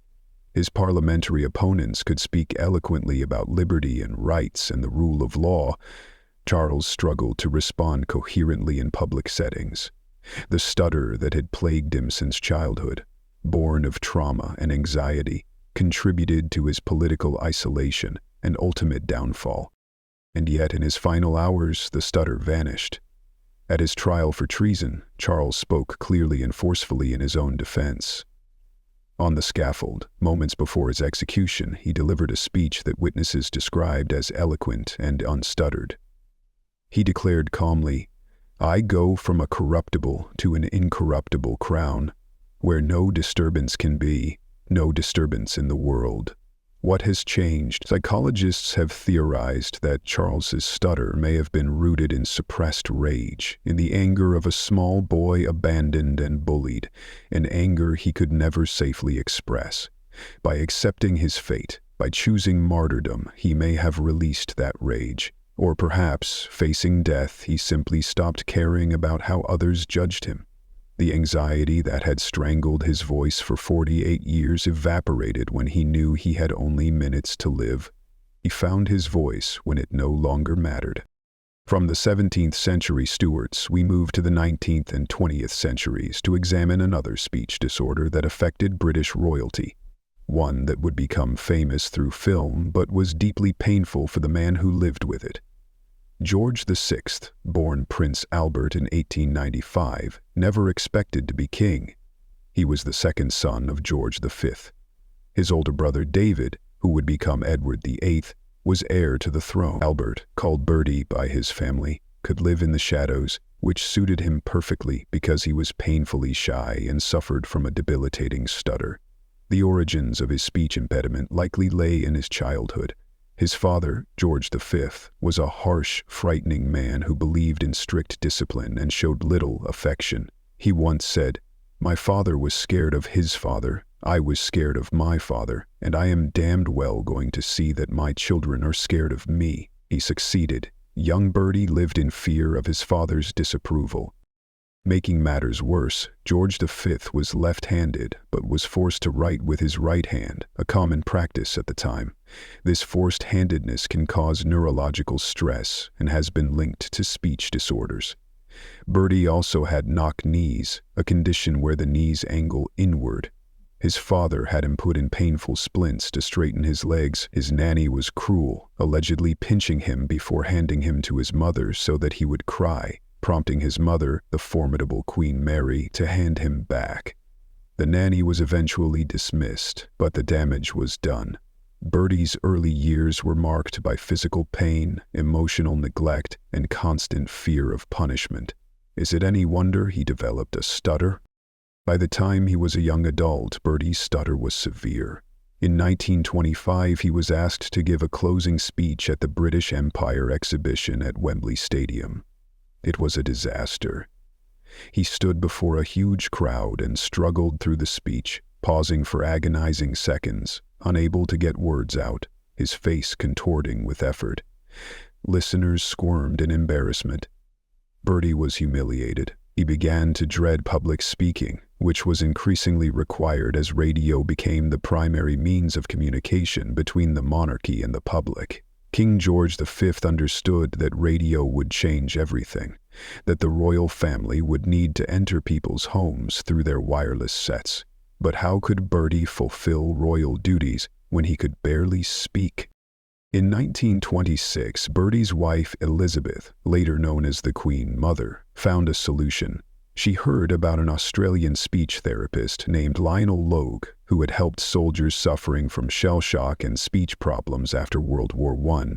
Logue was not medically trained. He had no formal credentials. He was an actor and elocution teacher who had developed his own methods through trial and error. The medical establishment dismissed him as a quack, but Elizabeth was desperate, and Bertie was willing to try anything.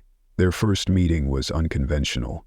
Logue insisted on calling the Duke of York Bertie, refused to bow or show the usual deference, and spoke to him as an equal. This shocked the royal household, but was exactly what Bertie needed. Logue understood that stammering is not just a physical problem with the speech mechanism. It is a psychological problem rooted in anxiety, fear of judgment, and self-consciousness. The more you worry about stuttering, the more you stutter. The more you stutter, the more you worry. It is a vicious cycle. Logue's treatment focused on building Bertie's confidence, teaching him breathing techniques to stay calm and addressing the underlying emotional issues that fed his anxiety. They did daily vocal exercises, tongue twisters, reading aloud, practicing breathing from the diaphragm rather than the chest. Logue gave him homework, assignments to practice between sessions. They talked about Bertie's childhood, his fears, his feelings of inadequacy. It was in many ways a form of talk therapy combined with speech training. And it worked. Slowly, over months and years, Bertie's stutter improved. He never completely stopped stuttering, but he learned to manage it, to work around it, to continue speaking even when he felt the words sticking in his throat. By 1927, when he traveled to Australia to open their new Parliament House in Canberra, he was able to give speeches with minimal difficulty. The transformation was remarkable. Then came 1936 and the abdication crisis. Edward VIII, who had become king after George V's death, decided to marry Wallis Simpson, an American divorcee. As head of the Church of England, which did not recognize divorce, Edward could not marry her and remain king. He chose to abdicate. Bertie, who had been living quietly as Duke of York, was suddenly thrust into the role of monarch. He became George VI, taking his father's name as a symbol of continuity and stability. He was terrified. He wept. He told his cousin, Lord Louis Mountbatten, "I am quite unprepared for it. I've never even seen a state paper. I'm only a naval officer. It's the only thing I know about." But he accepted the burden because it was his duty. George VI's reign would be defined by World War II, and it was during the war that his stutter became both his greatest challenge and, in a strange way, a source of connection with his people. He had to give radio addresses to the nation, speeches that would be broadcast around the world, rallying Britain during its darkest hours. These speeches required enormous effort. Lionel Logue was present for almost every one, sitting in the room, coaching George through the breathing, encouraging him, sometimes conducting him like an orchestra. George would mark up his written speeches, dividing them into phrases, adding notes about where to breathe, which words to emphasize.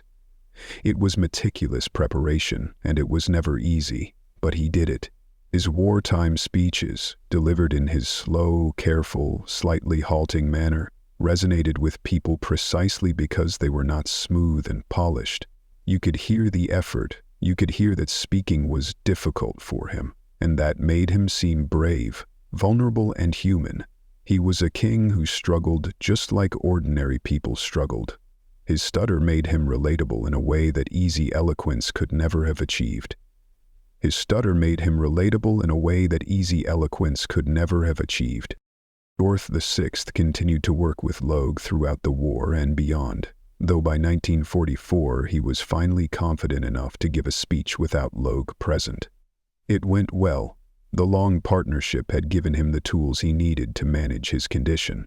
But the stress of the war years, the constant public speaking, the weight of responsibility, all took a toll on his health.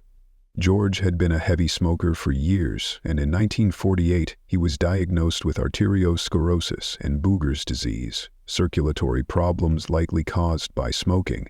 His legs caused him terrible pain. By 1951 he had lung cancer, though this was kept secret from him and the public. He underwent surgery to remove part of his lung. He seemed to recover, but in February 1952 he died suddenly in his sleep from a coronary thrombosis at the age of 56. Lionel Logue, his therapist, friend, and guide through decades of speech challenges, was devastated. He wrote to the widowed Queen Elizabeth, now the Queen Mother, "No man ever worked as hard as he did and achieved such a grand result." The story of George VI and his stutter became famous through the film The King's Speech, which won the Academy Award for Best Picture in 2011. The film brought attention to speech disorders and the people who live with them, showing that stammering is not a sign of low intelligence or moral failure, but a neurological condition that can be managed with proper therapy and support. But the film also, perhaps inadvertently, simplified a complex story. It compressed years of therapy into a few dramatic scenes. It suggested that Logue cured George's stutter, when in reality Logue helped George manage it. The stutter never completely went away. George worked on it every day for the rest of his life. Speech therapy is not a magic fix. It is a lifelong process, a set of tools and techniques that require constant practice and effort. George VI's stutter also raises questions about the relationship between speech disorders and other forms of mental health. Stuttering is not a mental illness, but it is often accompanied by anxiety, depression, and social phobia because of the negative experiences stutterers have. Being laughed at, mocked, or pitied for stuttering creates psychological wounds. Avoidance behaviors develop. The stutterer begins to fear speaking situations, to dread phone calls, to worry about job interviews or presentations. This anxiety makes the stuttering worse, which increases the anxiety, creating a feedback loop. George clearly suffered from severe anxiety related to his speech. He dreaded public speaking so intensely that it made him physically ill. He had what we would now recognize as performance anxiety or social anxiety disorder. Logue's therapy addressed both the physical aspects of stuttering and the psychological aspects, helping George develop coping strategies not just for speech, but for the anxiety that accompanied it. Stuttering runs in families, suggesting a genetic component, and there is evidence that neurological differences in how the brain processes speech are involved. But environmental factors also play a role. Trauma, stress, perfectionist parenting, all can trigger or worsen stuttering in children who are already predisposed to it.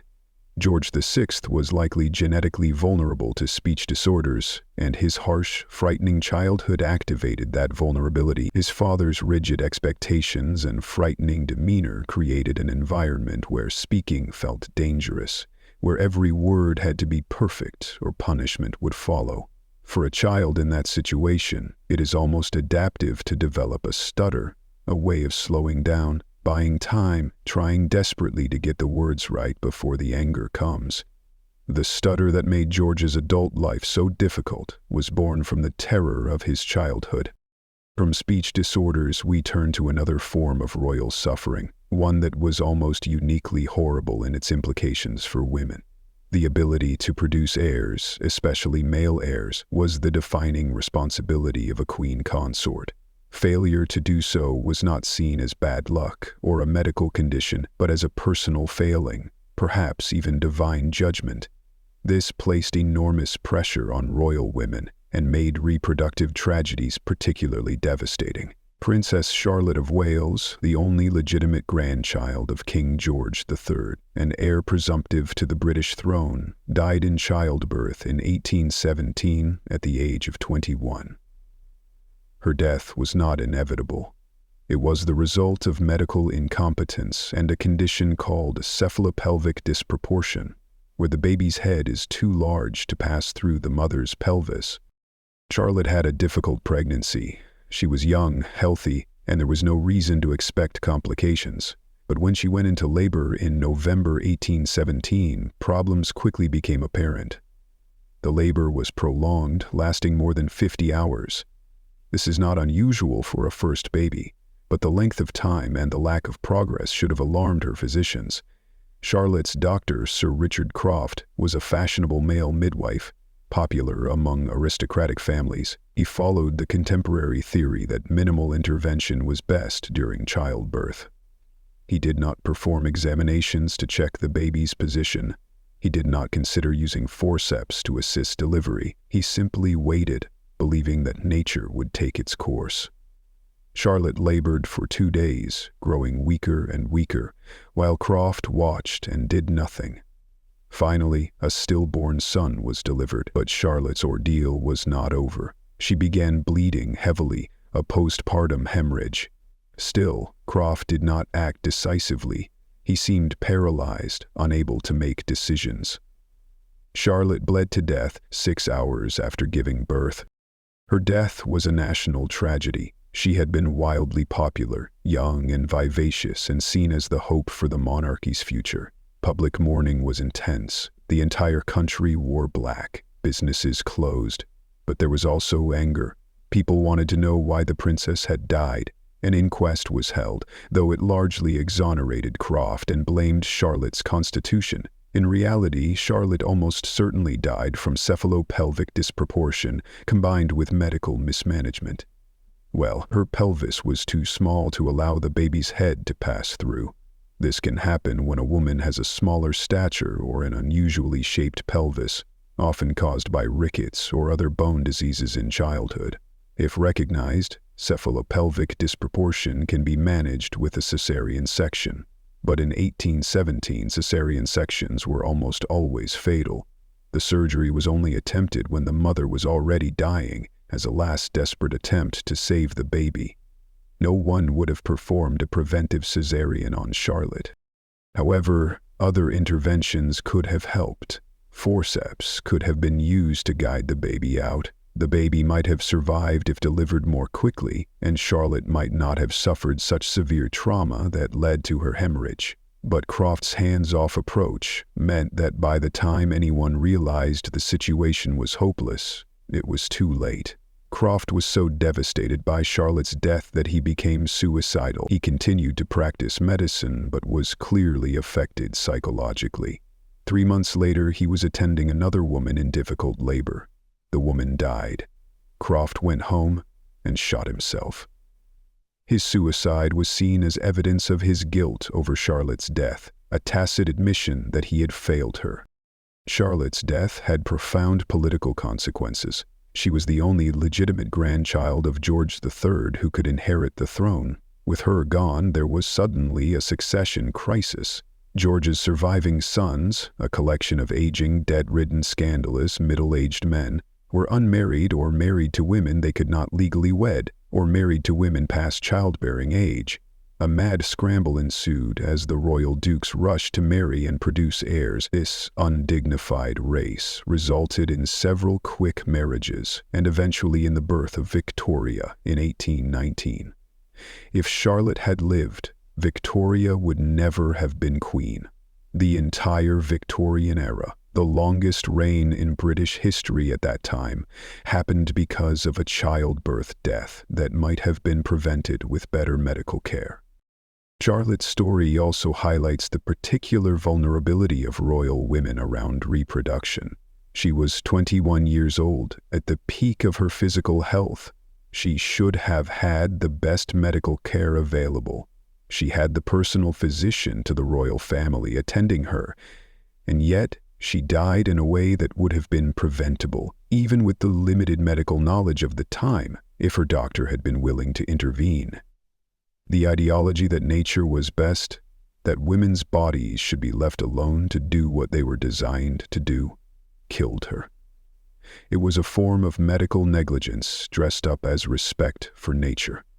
And Charlotte paid with her life, as did her son, whose death was equally unnecessary.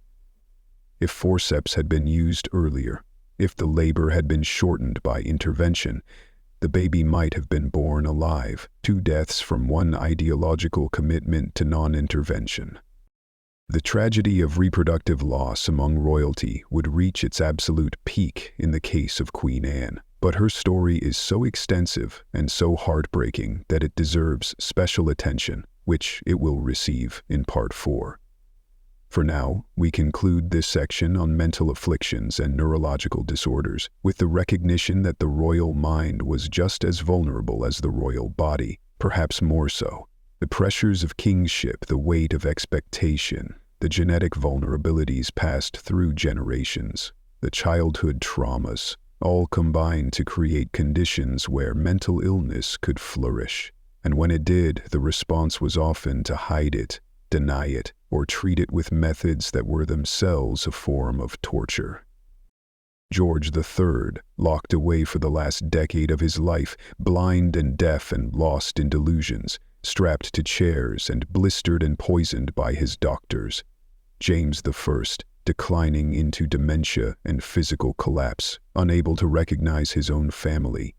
Charles I, his voice strangled by trauma and anxiety, struggling to speak his own mind until the moment of his death. George VI, fighting every day against a stutter that made every public speech an ordeal, carrying the weight of a nation through a world war while battling his own tongue. Princess Charlotte, laboring for 50 hours while her doctor watched and waited, dying needlessly because intervention was considered unnatural. These stories remind us that mental and neurological conditions do not discriminate.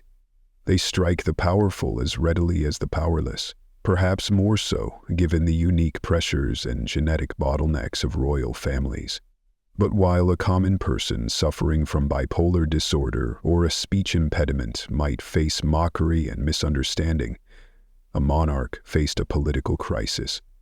A king who could not think clearly could not rule. A queen who could not produce heirs threatened the entire succession.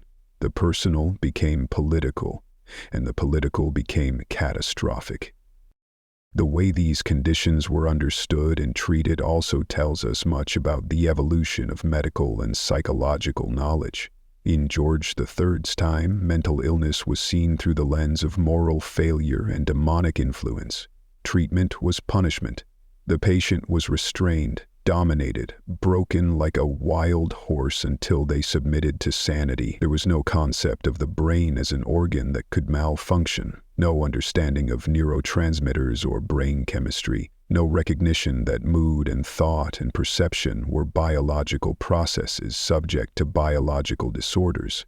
Mad people were mad because they were weak, sinful, or possessed. The cure was to beat the madness out of them, sometimes literally. By George VI's era, understanding had progressed somewhat. Speech disorders were recognized as legitimate medical conditions rather than signs of demonic influence or moral corruption.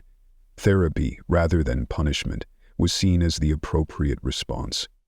Lionel Logue's approach, focusing on confidence building, anxiety reduction, and technique rather than force and fear, represented a genuine advance in treatment philosophy. But even then, stigma remained powerful. George VI's stutter was seen as a weakness, something to be hidden or overcome, not simply managed. The idea that he could be an effective king despite his speech impediment was controversial. Many doubted him initially, seeing the stutter as evidence that he was not fit for the role. He had to prove himself constantly, had to work harder than a fluent speaker would have, and had to endure the anxiety and embarrassment that came with every public appearance. The intersection of mental health and monarchy also raises uncomfortable questions about power and vulnerability. What happens when the person with absolute authority loses the capacity for rational decision-making? In a democratic system, there are mechanisms for removing leaders who are incapacitated. Elections provide regular opportunities for change, but in a hereditary monarchy there is no such safety valve. A mad king is still king unless Parliament intervenes, which creates its own constitutional crisis. The Regency Acts, which allowed for a regent to be appointed when a monarch was incapacitated, were developed precisely because of George III's illnesses. Before that, there was no clear legal mechanism for dealing with a monarch who had lost his mind. The Constitution had never contemplated the possibility, even though history was full of examples. This also meant that royal mental illness became a matter of state secrecy. Families and courtiers had powerful incentives to hide or minimize the monarch's symptoms for as long as possible.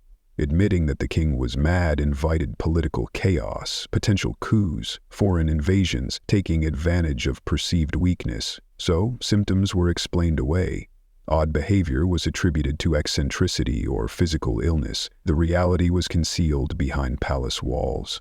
George III's early episodes were downplayed. Bulletins released to the public during his illnesses were deliberately vague, designed to reassure rather than inform. The full extent of his condition was kept secret. Even his final decade of complete incapacity was not widely understood by the general public.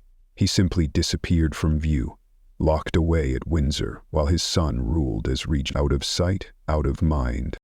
This culture of secrecy persisted well into the 20th century. The royal family's motto, as described by constitutional theorist Walter Bagehot, was, "Never complain, never explain. Don't let daylight in upon magic. Keep the mystique intact by revealing nothing personal, nothing vulnerable, nothing that might make royalty seem too human." George VI's stutter was known because he had to speak in public and the impediment was obvious. But the full extent of his anxiety, his struggles, his work with Logue, remained private during his lifetime. It was only decades later, after documents came to light and Logue's grandson wrote a book, that the true story emerged. Similarly, the details of George III's treatment, the straitjackets and blistering and force-feeding, were not widely publicized at the time. Official accounts spoke of the king's temporary indisposition and his recovery. The brutality was kept hidden. This secrecy harmed not just the individuals involved, but public understanding of mental health more broadly. When the most prominent, most visible people in the nation hide their mental health struggles, it sends a message that these conditions are shameful, that they must be concealed, that they disqualify you from respect and authority. If even a king cannot admit to mental illness without losing legitimacy, what hope does a common person have? The stigma is reinforced at the highest levels of society. It would take many more decades, well into the late 20th and early 21st centuries, before the British royal family began to speak more openly about mental health, with Prince William, Prince Harry, and Catherine, Princess of Wales, participating in campaigns to reduce stigma around anxiety, depression, and PTSD. The genetic component of mental illness also looms large in royal history. The House of Hanover seems to have carried vulnerability to mood disorders through several generations. George III's son, George IV, showed signs of depression and substance abuse. Queen Victoria, George III's granddaughter, experienced what may have been postpartum depression after several of her births, and periods of intense grief that bordered on pathological after Prince Albert's death. Her withdrawal from public life for years after Albert died was so extreme that it threatened the monarchy's popularity. Several of Victoria's children and grandchildren also struggled with depression and anxiety. The genetic inheritance was not hemophilia alone, but also a predisposition to mental health conditions. Why would mental illness persist in royal families? Partly the same reason physical genetic conditions persisted. Inbreeding. The limited marriage pool meant that genetic vulnerabilities, once introduced into a family line, would be concentrated rather than diluted. If a propensity for bipolar disorder or depression ran in a family, and that family kept marrying cousins, the genes would keep meeting each other in subsequent generations, increasing the likelihood of the condition manifesting. But there is also an environmental component. The stress of royal life, the impossible expectations, the constant public scrutiny, the childhood experiences of being raised by nannies and governesses rather than parents, the emotional coldness of many royal households where affection was seen as weakness. All of these factors created environments where mental health problems were more likely to develop or be exacerbated. Consider the pattern: cold, distant, authoritarian father, emotionally unavailable mother, harsh discipline, suppression of emotion, public scrutiny from birth, enormous pressure to perform, to be perfect, to uphold the dignity of the crown, fear of disappointing or embarrassing the family, limited ability to make one's own choices, marriages arranged for political reasons rather than affection, constant awareness that one's personal life is a matter of state importance. These are not conditions that promote mental health. These are conditions that breed anxiety, depression, and a host of other psychological problems. The wonder is not that some royals developed mental illness. The wonder is that any of them remained sane. The consequences of royal mental illness extended far beyond the palace walls. George III's madness contributed to Britain's loss of the American colonies. His inability to govern effectively during critical periods meant that others made decisions in his name, and not always wisely. The political instability caused by his illnesses weakened the government at a time when firm, consistent leadership was needed. Some historians argue that if George had been healthy, he might have found a way to reconcile with the American colonists, or at least manage the conflict more effectively. We cannot know if this is true, but it is clear that his incapacity created a power vacuum that was exploited by various factions. Charles I's inability to communicate effectively because of his stutter contributed to his political isolation and eventual execution. He could not build coalitions through persuasive speech. He could not explain his policies in ways that won public support. He appeared aloof and unreachable when he was actually just unable to speak fluently in public settings. His stutter became a symbol of his inadequacy in the eyes of his enemies. They portrayed him as weak and unfit to rule, using his speech impediment as evidence. Whether he would have avoided the English Civil War if he had been able to speak eloquently is debatable, but his stutter certainly did not help his cause. George VI's stutter, conversely, became almost an asset during World War II. His obvious difficulty speaking, combined with his visible effort to overcome it, made him a symbol of Britain's struggle. The nation was fighting against enormous odds, struggling to survive, refusing to give up despite the difficulty. George's speeches, delivered with such evident effort, mirrored that national experience. He was not a great orator in the traditional sense. He could not match Churchill's rolling periods and dramatic pauses, but his halting, careful delivery had its own power. It said, "This is hard, but we will do it anyway." It said, "Imperfection is not disqualifying." It said, "Courage is not the absence of fear, but action despite fear." His stutter humanized him, and in doing so, connected him to his people in a way that easy eloquence might not have achieved. The medical treatment of royal mental health also evolved slowly over the centuries, covered in this section. George III received the worst that 18th century psychiatry had to offer: torture masquerading as therapy, restraint and pain used as tools to force compliance. By the 19th century, treatment had softened somewhat. Asylums became more common, though they were often little better than prisons. Moral treatment, an approach that emphasized kindness and occupation rather than restraint and punishment, emerged in some progressive institutions, but was not universally adopted. By the early 20th century, psychoanalysis offered new ways of understanding mental illness, though its effectiveness was limited, and it came with its own problems, especially women for their own conditions. For speech disorders, the trajectory was somewhat different. Early treatments were often bizarre and ineffective, cutting the frenulum, placing objects in the mouth and various exercises that had no scientific basis. But by the early 20th century, speech therapy was emerging as a legitimate field, drawing on emerging understanding of anatomy, physiology, and psychology. Lionel Logue's methods, while not formally trained, were actually quite progressive for his time. He understood that stuttering was not just a mechanical problem but an emotional one. He combined physical techniques, breathing exercises, and pacing with psychological support, confidence building, and addressing underlying anxiety. Modern speech-language pathology has refined and systematized these approaches, but the basic insight that stuttering requires treatment of both the speech mechanism and the emotional context was already there in Logue's work. Today, we understand mental illness and neurological disorders much better than our ancestors did, though much remains unknown.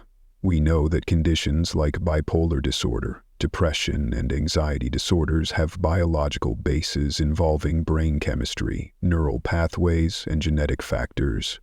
We have medications that can help regulate mood and reduce symptoms, though they are imperfect and come with side effects. We have various forms of psychotherapy that can help patients develop coping strategies and process trauma. We have reduced, though not eliminated, the stigma around mental health conditions. We understand that mental illness is not a moral failing or a sign of weakness, but a medical condition that deserves treatment and compassion. But we also recognize that stigma persists, especially for those in positions of power and prominence. Admitting to mental health struggles can still be seen as disqualifying for leadership roles. The pressure to appear strong, confident, and in control remains intense. The British royal family's recent efforts to speak more openly about mental health represent a significant shift from the secrecy and denial that characterized earlier eras. But they also reveal how much work remains to be done. When even princes and princesses feel the need to hide their struggles, what message does that send to everyone else? The stories in this section, spanning more than 3 centuries of British royal history, reveal the terrible cost of mental illness in an age without effective treatment or understanding. They show the intersection of personal suffering and political consequence. They demonstrate the inadequacy of treatments based on punishment and coercion. They highlight the particular cruelty of conditions that strike the mind rather than the body, rendering the sufferer unable to trust their own thoughts and perceptions. And they remind us that vulnerability is universal. Kings go mad, princes stutter, queens labor in vain, princesses die in childbirth. No amount of power or privilege can insulate a person from the frailties of the human condition. From the tortured minds of mad kings and stuttering princes, we arrive at what may be the most devastating medical tragedy in British royal history, a story not of a single catastrophic illness, but of loss repeated so many times that it becomes almost impossible to comprehend. This is the story of Queen Anne, the last Stuart monarch, whose body became a graveyard for children who would never live to see the throne. 18 pregnancies. 18 times her body swelled with hope and the promise of an heir, and 18 times that hope was crushed. Some babies were stillborn, their tiny bodies expelled lifeless after months of development. Some miscarried early, lost before they had truly formed. A few drew breath and lived for hours or days before succumbing to infections or complications that 18th century medicine could not address. Only one child, Prince William, Duke of Gloucester, survived infancy, and even he would die at age 11, leaving Anne childless and the Stuart dynasty without a future. Anne was born on February 6, 1665, the younger daughter of James, Duke of York, who would later become the controversial King James II. She was not a particularly healthy child. From birth, she suffered from what contemporary accounts described as a defluxion in her eyes, excessive watering that required treatment. She was sent to France to live with her paternal grandmother, and later with an aunt, receiving medical care that was apparently unavailable in England. This early eye condition, whatever it was, would plague her throughout her life, but it was merely a harbinger of the far more serious health problems to come. Anne returned to England after her aunt's death in 1670 and was raised as a Protestant despite her father's Catholic faith, a decision that would have profound political consequences.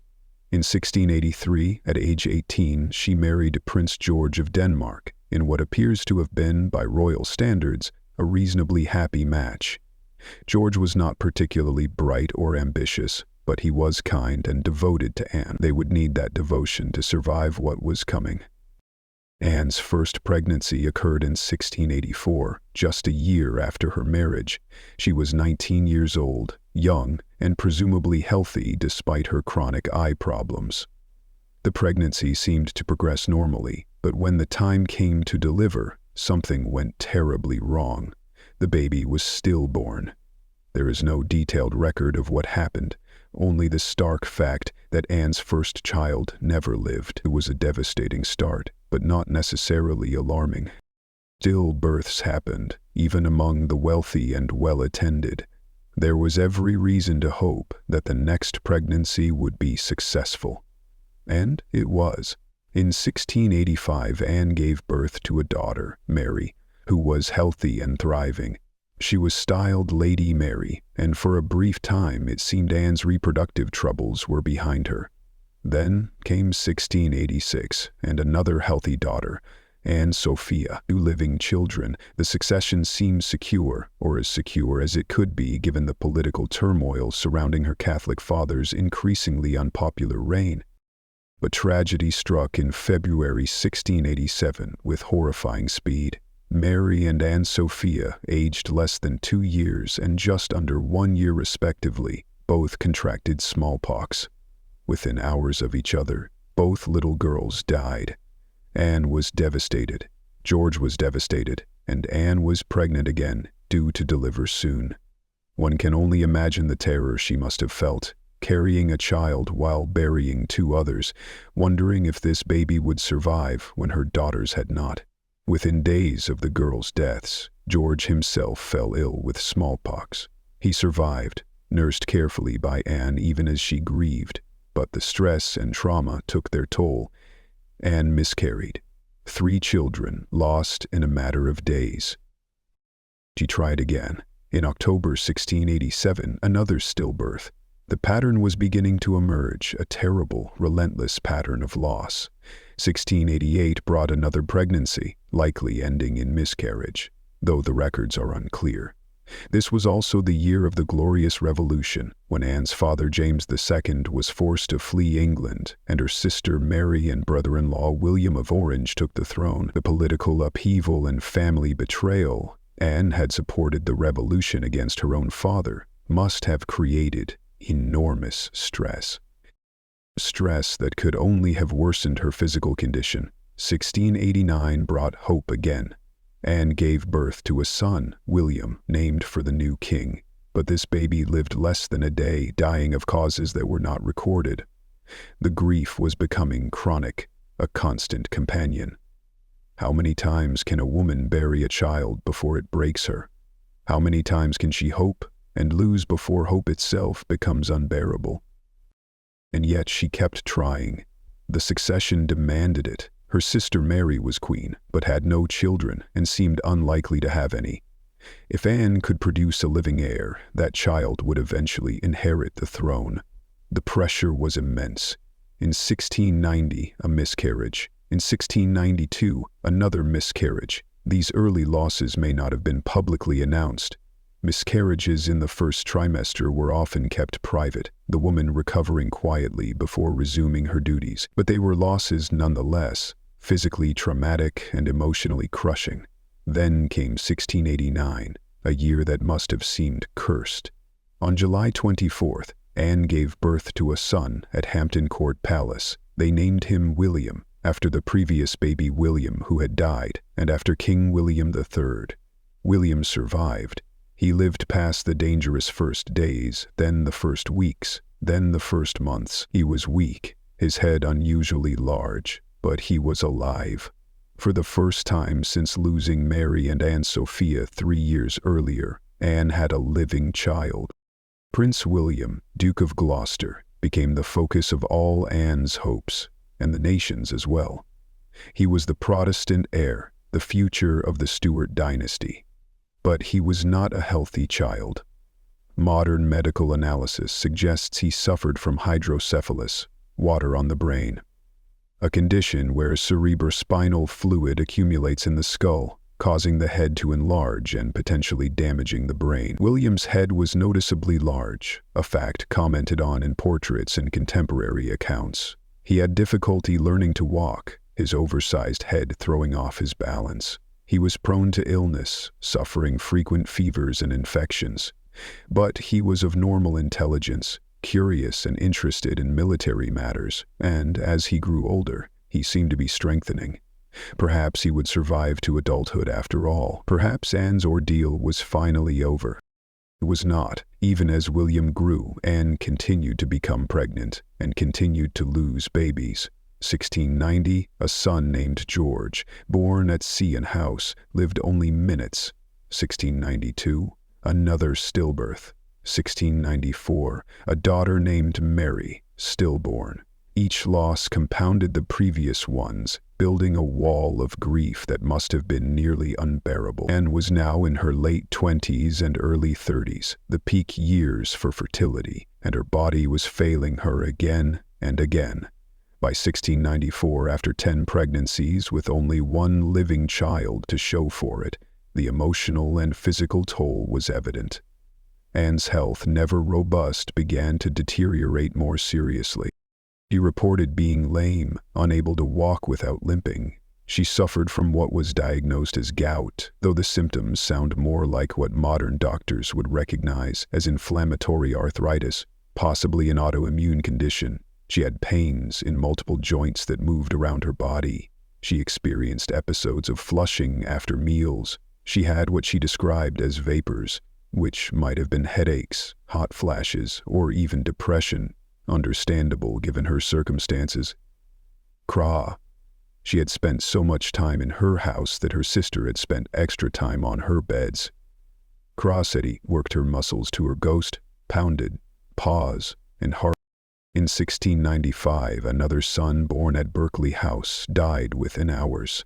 1696 saw Anne suffering what was described as convulsion fits, possibly seizures, though she recovered.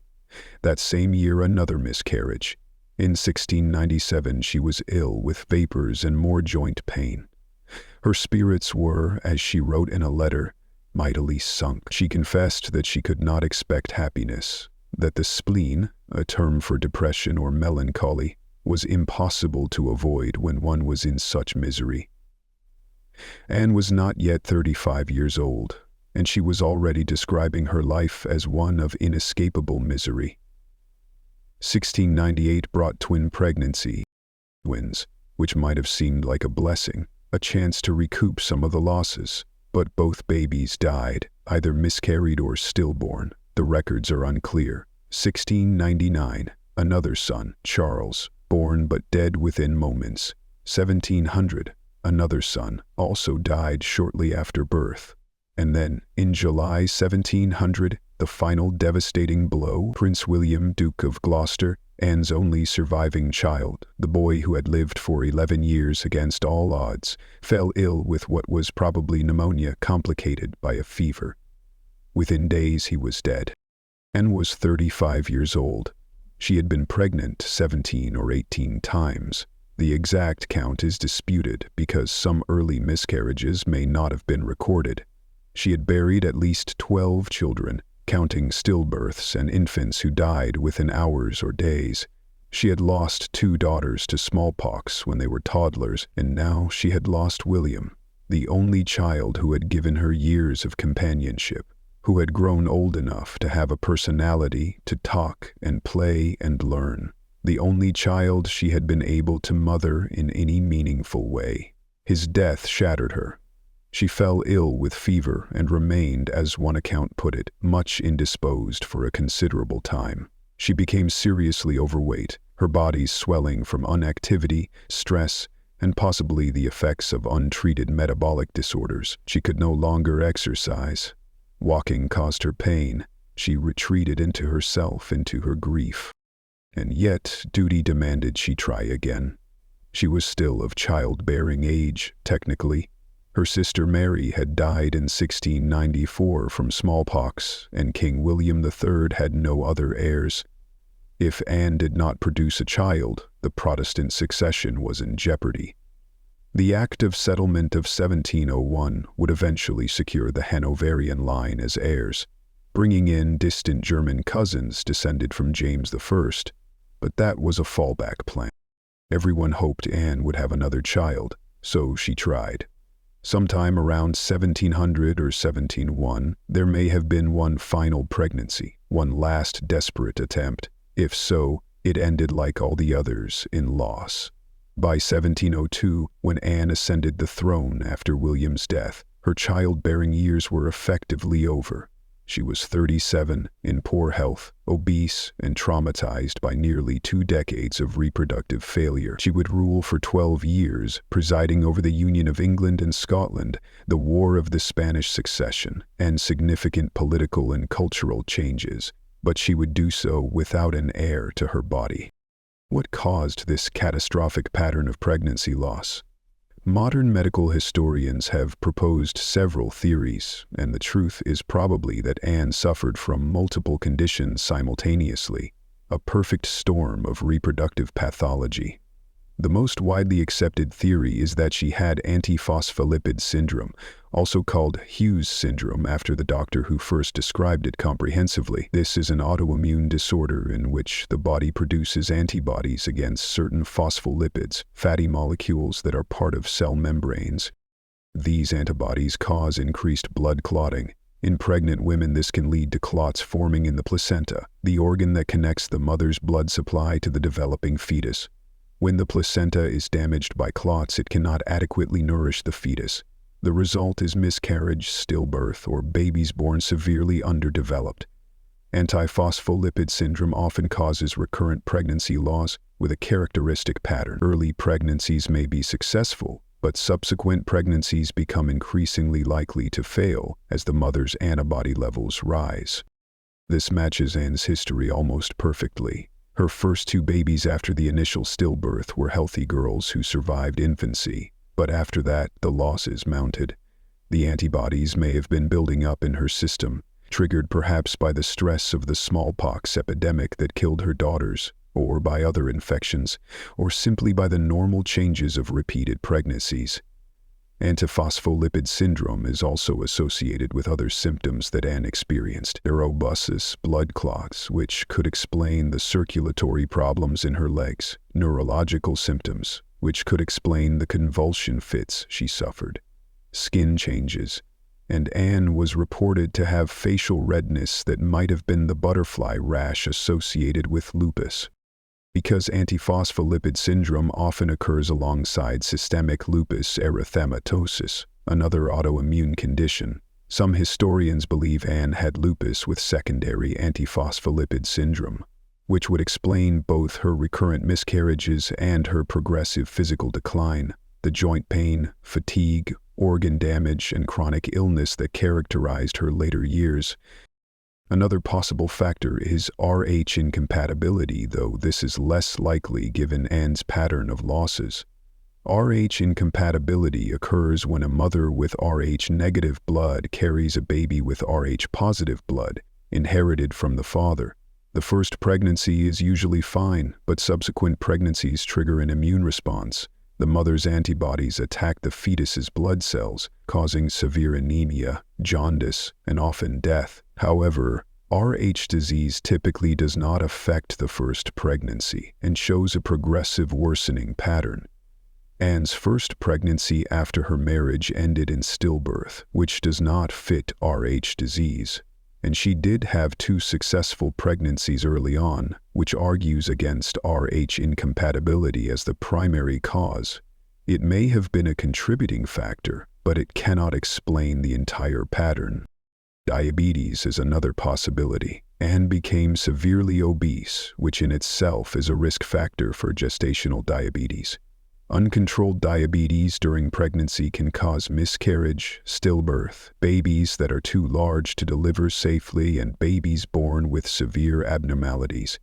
Anne's lifestyle, her love of rich food and alcohol, her lack of exercise, all would have predisposed her to developing diabetes. And diabetes is progressive. It gets worse over time, which could explain why her later pregnancies were more likely to fail than her earlier ones.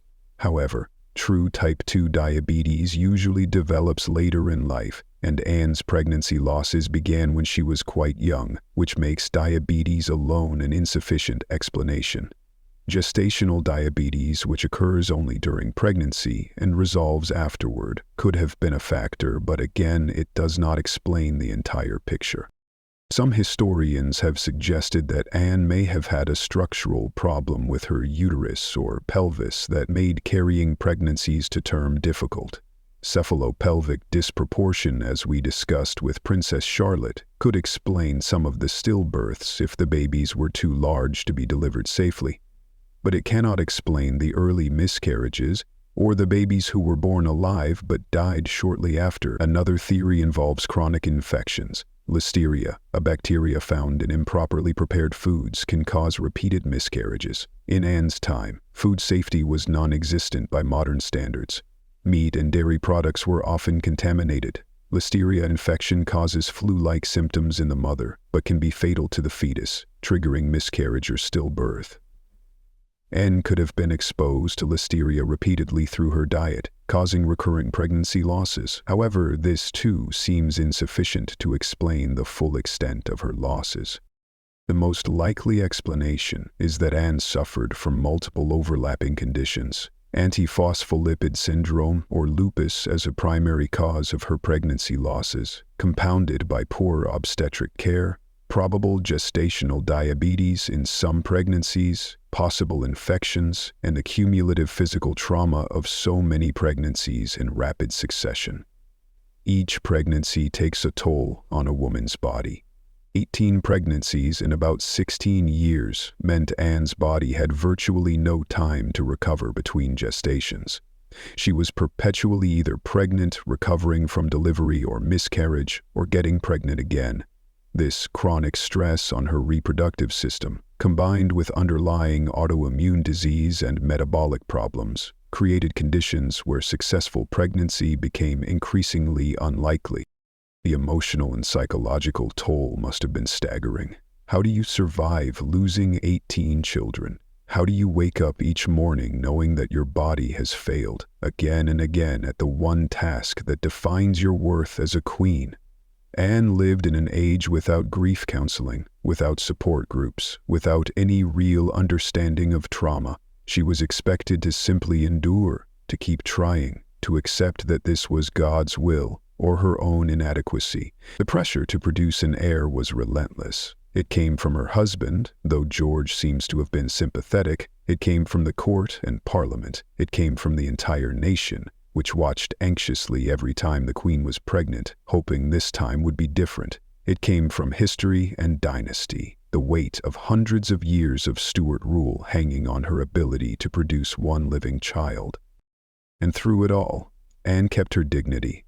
She continued to perform her royal duties even as her body was falling apart.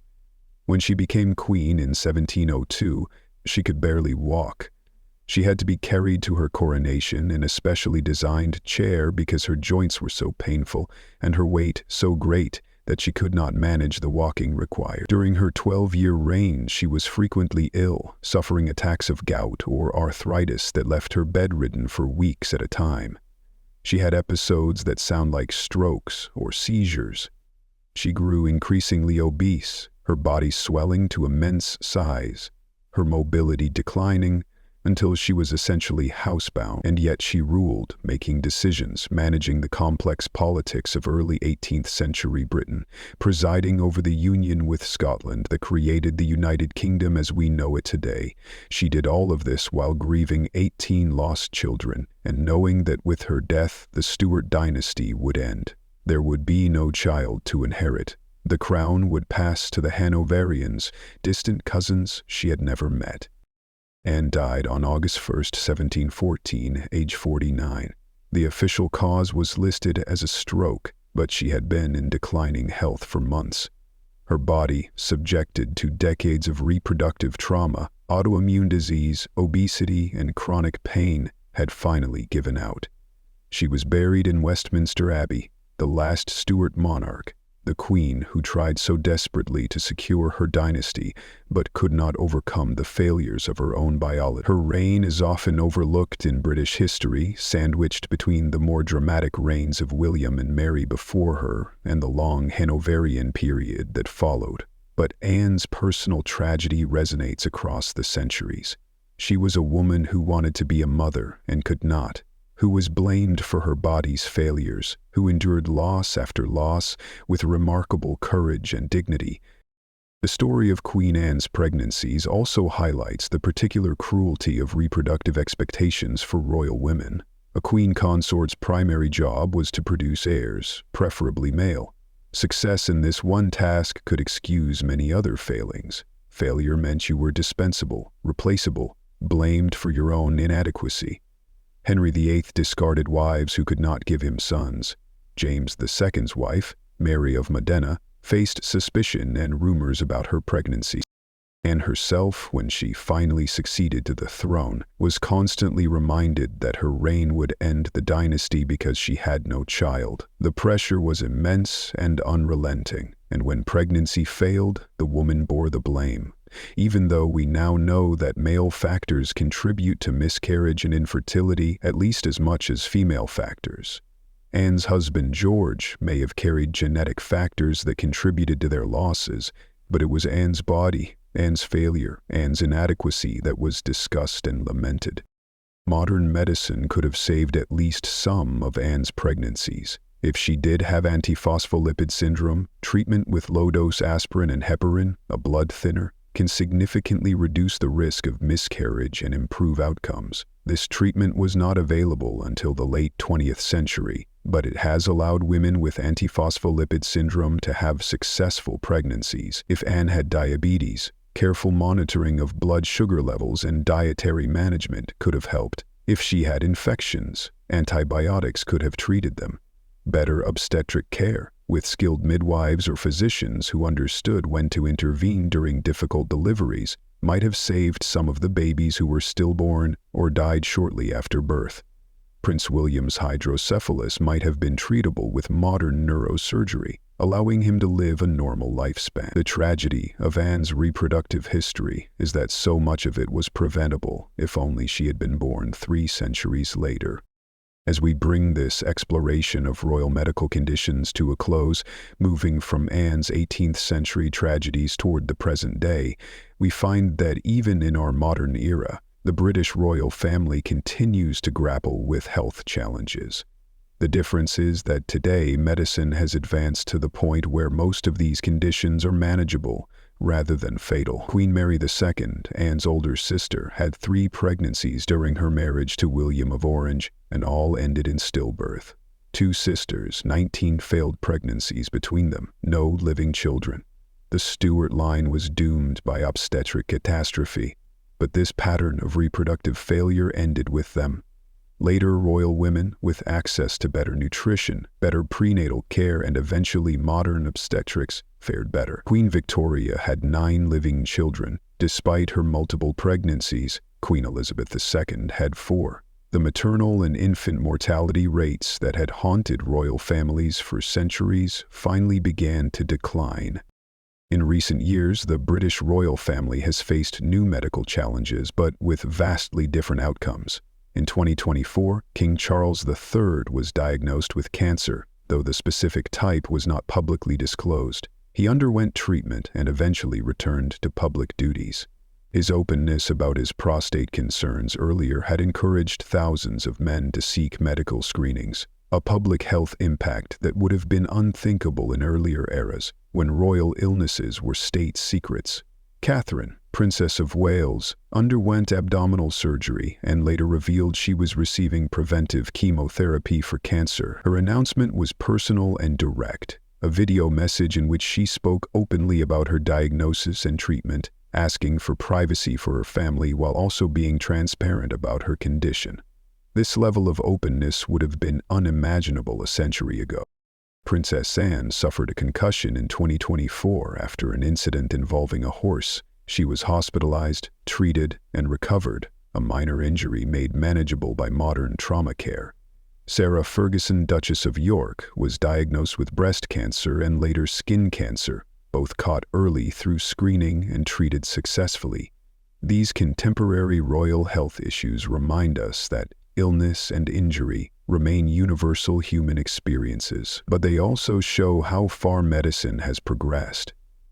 The conditions that killed Henry VIII, the infections that devastated Queen Anne's pregnancies, the mental illnesses that tormented George III, the blood disorder that destroyed Victoria's descendants, all are now treatable, manageable, or in some cases curable.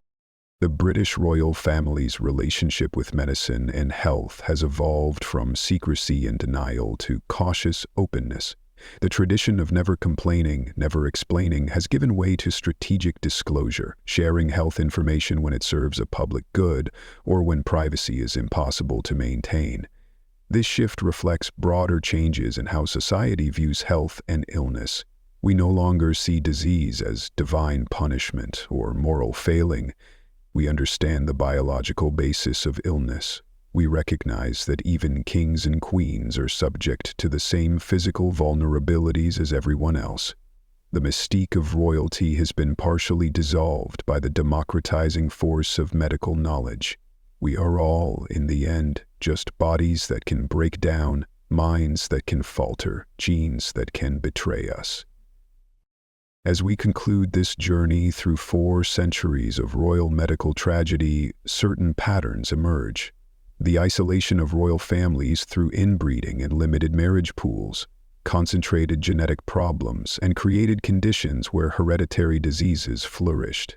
The pressure of producing heirs turned natural human experiences like pregnancy and childbirth into matters of state, with devastating psychological consequences for the women involved. The secrecy surrounding royal health prevented the kind of open discussion that might have led to better treatment and reduced stigma.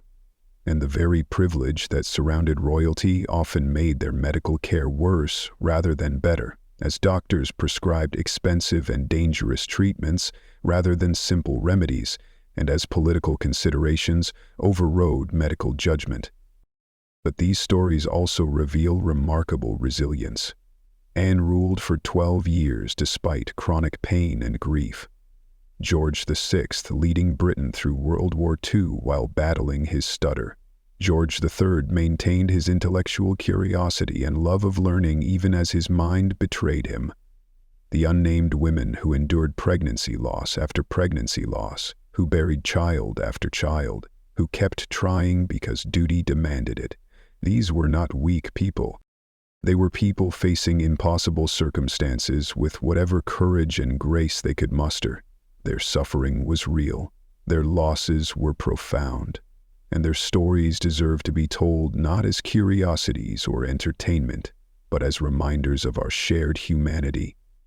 Behind every crown, beneath every royal title, was a person who could bleed, who could hurt, who could die. The accidents of birth that placed them on thrones could not protect them from the accidents of biology that brought them low. In sickness and in health, in madness and in pain, they were human, just like us.